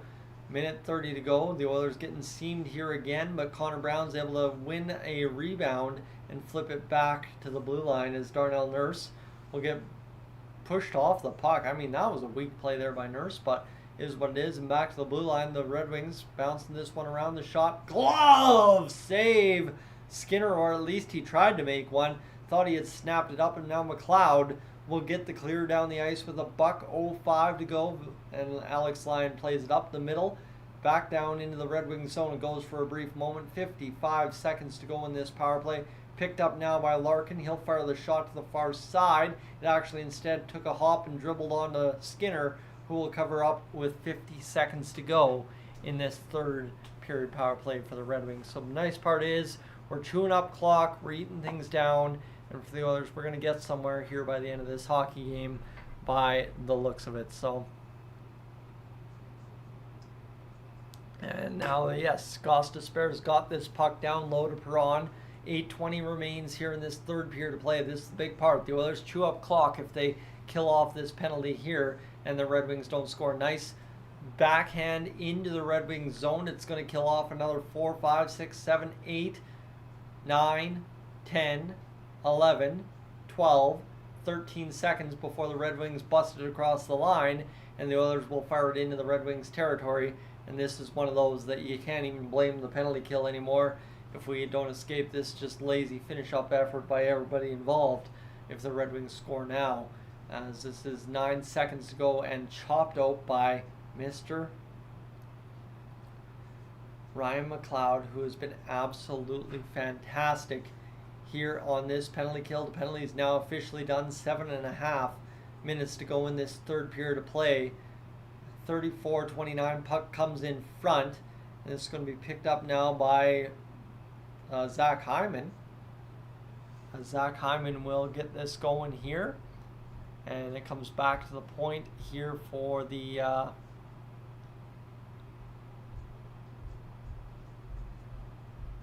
oh my goodness, the Oilers scored. Okay, lost track of the puck there for a second, and the Edmonton Oilers have scored the goal that obviously makes it here 6-3. Zach Hyman scores the goal. Like to see it.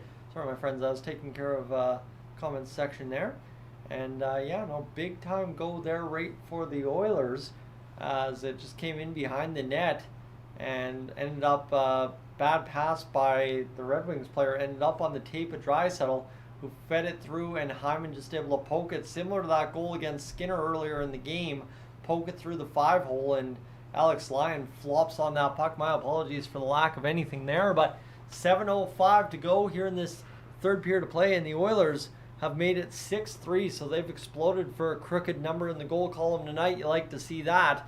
We got 7 minutes to go to coast home in what's been a pretty good finish-up effort. 3-goal effort in the third period for the Oilers. Like I said, 3 or 4 would have been nice to see. We've seen 3. We'd like to see 4 as Veleno's across the blue line. He's going to peel back to the blue line now fully, fire the puck down low, tip effort, and Skinner gets over. What a play by Stuart Skinner to seal off the post and swallow that up by batting it out with the, I guess, stomach area, I think is where that hit him.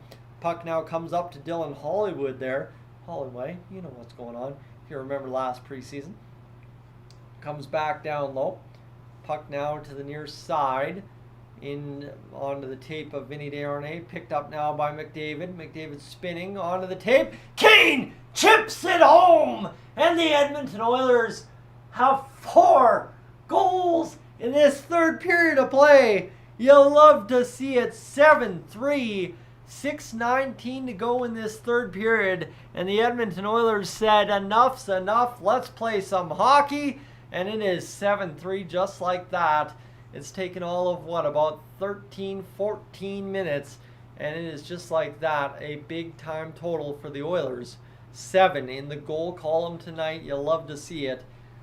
And I mean, Connor McDavid, 5-point night without scoring. And what a move there. Spinorama backhand pass. And Evander Kane scores the goal that's got us up to a huge effort tonight. Vinny Desharnais bats it around the boards. 6:10 to go in this third period. Detroit's outshot us 37-31. Stuart Skinner's had a night. And a non-call there in the Oilers zone. So that'll come all the way down to Lyon again. As we batted off the boards, the Oilers pick it up again. McDavid down low to Kulak in his own zone. Puck played ahead to Hyman, back to Desharnais.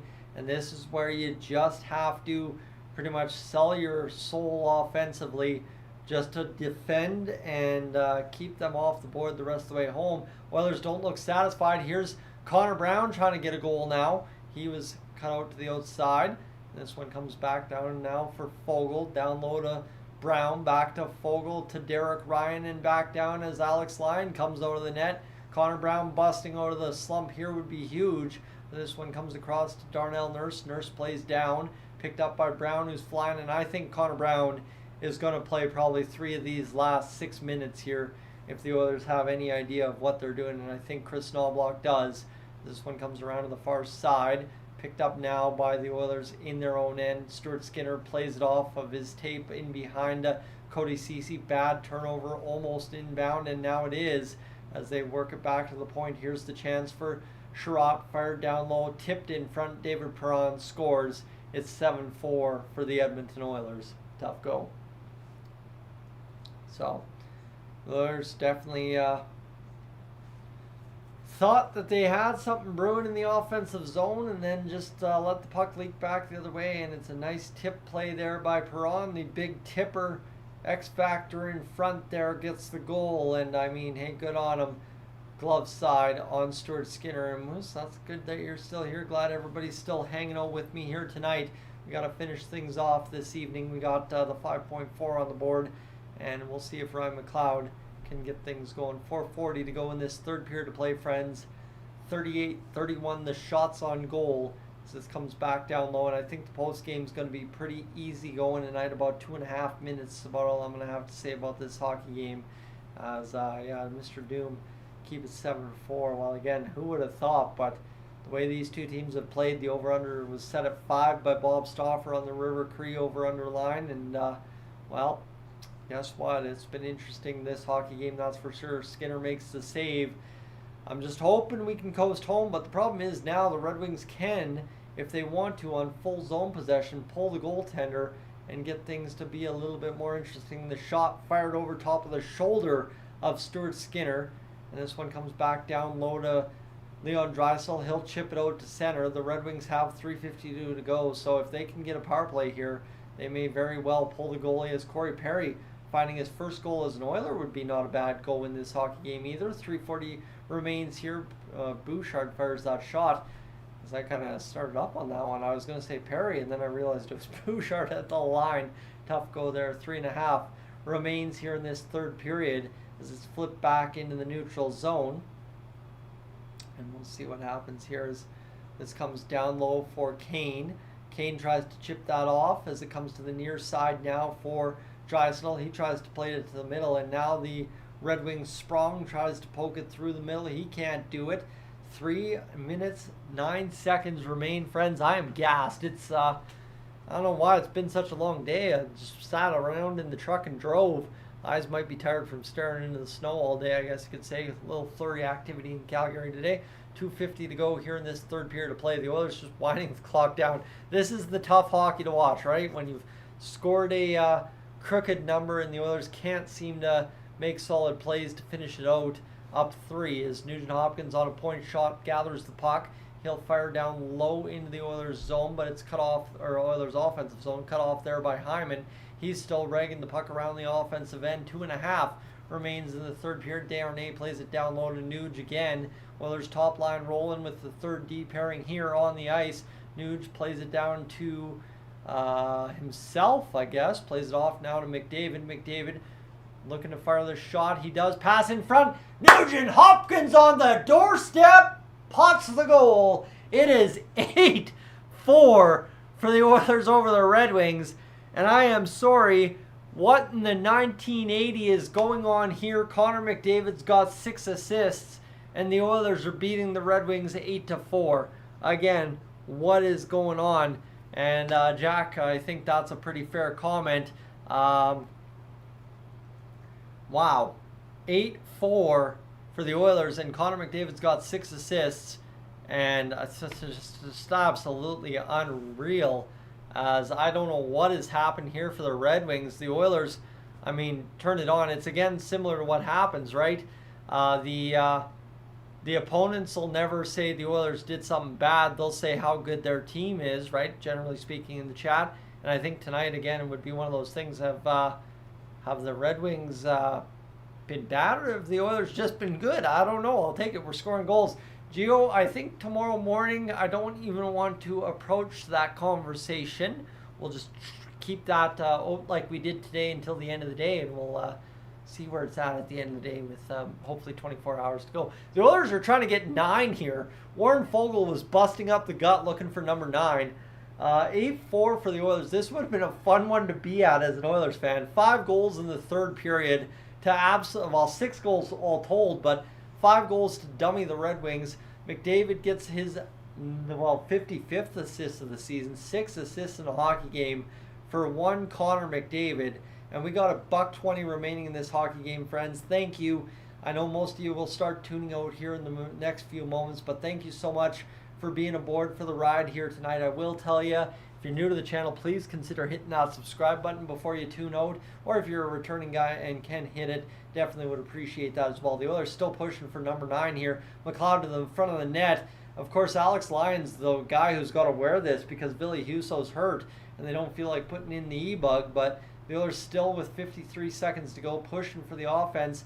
Hollywood there over to Gagne. He's got the goal. That's why he's got the Hollywood being called right now. 44 seconds to go in this third period. My goodness, if Dylan Holloway were to score the goal that eliminated the LA Kings this playoffs, you know his name would be Hollywood all day. 35 seconds to go.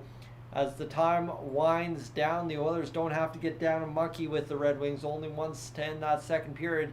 And I think that's what set the tone in this hockey game for the Oilers, is they got down and mucky in that end of second and really decided to come out all jets firing in this third period. 15 seconds to go, friends. 5 goals in a period is pretty good if you're the team scoring them, Moose. As the Oilers will wind this clock down, the Edmonton Oilers take home another win, another couple of points in the standings. An incredible lifetime performance from Connor McDavid to hit 600 career assists and have 6 in the game. I'd hate to see what happens in the game he hits 700, because 6 for 600, 7 for 800 would just be insane. We don't want to even get that far. Friends, thank you so much for being aboard tonight. I am not out of here yet, although I will encourage you to hit the subscribe button here on the channel, as Stuart Skinner hits 60 career wins in 101 games, so he'll have 59% winning percentage in terms of goaltending for Stuart Skinner throughout the early part of his career. Very proud of our young man from Edmonton, Alberta. And with that, we'll flip over to the post-game show in 3, 2, 1. Friends, let's rock. Hey friends, this is Dolynny TV. The Edmonton Oilers have found a way in that third period against the Detroit Red Wings to win a hockey game that I think it was looking real suspect. We were even going to have a shot to survive going into that third period. Again, when I sit here and collect my thoughts post-game, I must say one thing about the Oilers. Cody Ceci picking up a goal. That's number 1. By the way, he's off the schneid. Connor McDavid had 6 assists. Evan Bouchard had 3 points. It was a fantastic night to be an Oilers fan. We won 8-4. But the biggest thing I have to say is after that LA Kings game, right? Everybody said the Oilers went too quietly into good night, right? There was nothing really theatrical, no shenanigans by the Oilers down 4-0 late in the third. The Oilers, quite simply put, got dummied by Detroit tonight in that second period. Again, you win a period to start the hockey game, lose the middle, win the third. You're likely going to win every hockey game. The Oilers do that tonight. But late in that second period, this is where it's kind of like, what got into the Oilers in that third period? I will tell you, late in that second period, Connor McDavid jabs at a puck covered up by Alex Lyon, who had come in relief for Ville Husso, injured earlier. And it started a scrum. And it was the first time all game we saw life out of the Edmonton Oilers. And it was a huge sign for the Oilers going into that third period that, hey, wait a minute, we want to get up. We just got the energy level there going in the intermission. And you know, when you've got Perry, Kane, McDavid on the ice starting a scrum to end a period, they're going out there and saying, hey, dude, I don't like what the Red Wings said to me in that scrum. Let's go punch them in this third period. And the Oilers, again, we're not the toughest team in the NHL. We're not the nastiest team in the NHL. We're not going to hit you the hardest. We're not going to smack you the hardest. But we know one thing better than most teams in the NHL. We can punch you so hard in the mouth when it comes to the goal-scoring department. And that's clearly what happened here in this third period to finish off this hockey game. 5 goals to bring what was, to begin 20 minutes of the third period, a 3-3 hockey game, to bring the Red Wings to their knees, doubling up the goals, 8-4. That's pretty impressive. Again, hats off to Stuart Skinner, sticking with it, fighting through it all night tonight. And the Oilers, you know what, they took a little bit of momentum at the end of that second period, getting nasty, and turned it into 5 goals in a third period that solidified 2 points in the column against a not half bad team in the Detroit Red Wings. So friends, I'm Tyson, this is Dolynny TV. Thank you so much for being aboard this evening. Appreciate you for hanging out, but I am, as I always am, late at night up on OILERS. And friends, for those of you on the live stream, thank you so much for hanging out with me this evening. I appreciate you being along for the ride tonight. 3 stars, of course, Ward Bouchard, CC, and McDavid. McDavid hit 600 career assists. And that will wrap it up here on the live stream, All Things Told tonight. As far as we go on the chat, everybody that tuned in, thanks so much for everything this evening. I think it's been a pretty fantastic game from the Edmonton Oilers. And the Oilers did enough to win this hockey game. I'm seeing the chat reactions right now. Are you kidding me, Connor? All that kind of stuff. Everybody asking that. So, yeah, it's pretty fantastic. I think the upcoming telecast for Sportsnet, tomorrow it's the Jets and San Jose Sharks at obviously what will be Scotiabank Wednesday Night Hockey. The Oilers on Thursday, Flames on Thursday. There's some Chicago Blackhawks and Pittsburgh Penguins that should have featured Bedard versus Crosby. That won't do it, but it is what it is. And friends, I appreciate you being aboard for the ride, but thank you so much. We'll check the watch time here, and then we will get up on OILERS this evening as we go one more time on the watch time. Friends, we ended up achieving 367. Thank you so much for being aboard. All my best to you the rest of this evening. Go celebrate. It's going to be a good time. I am up on OILERS.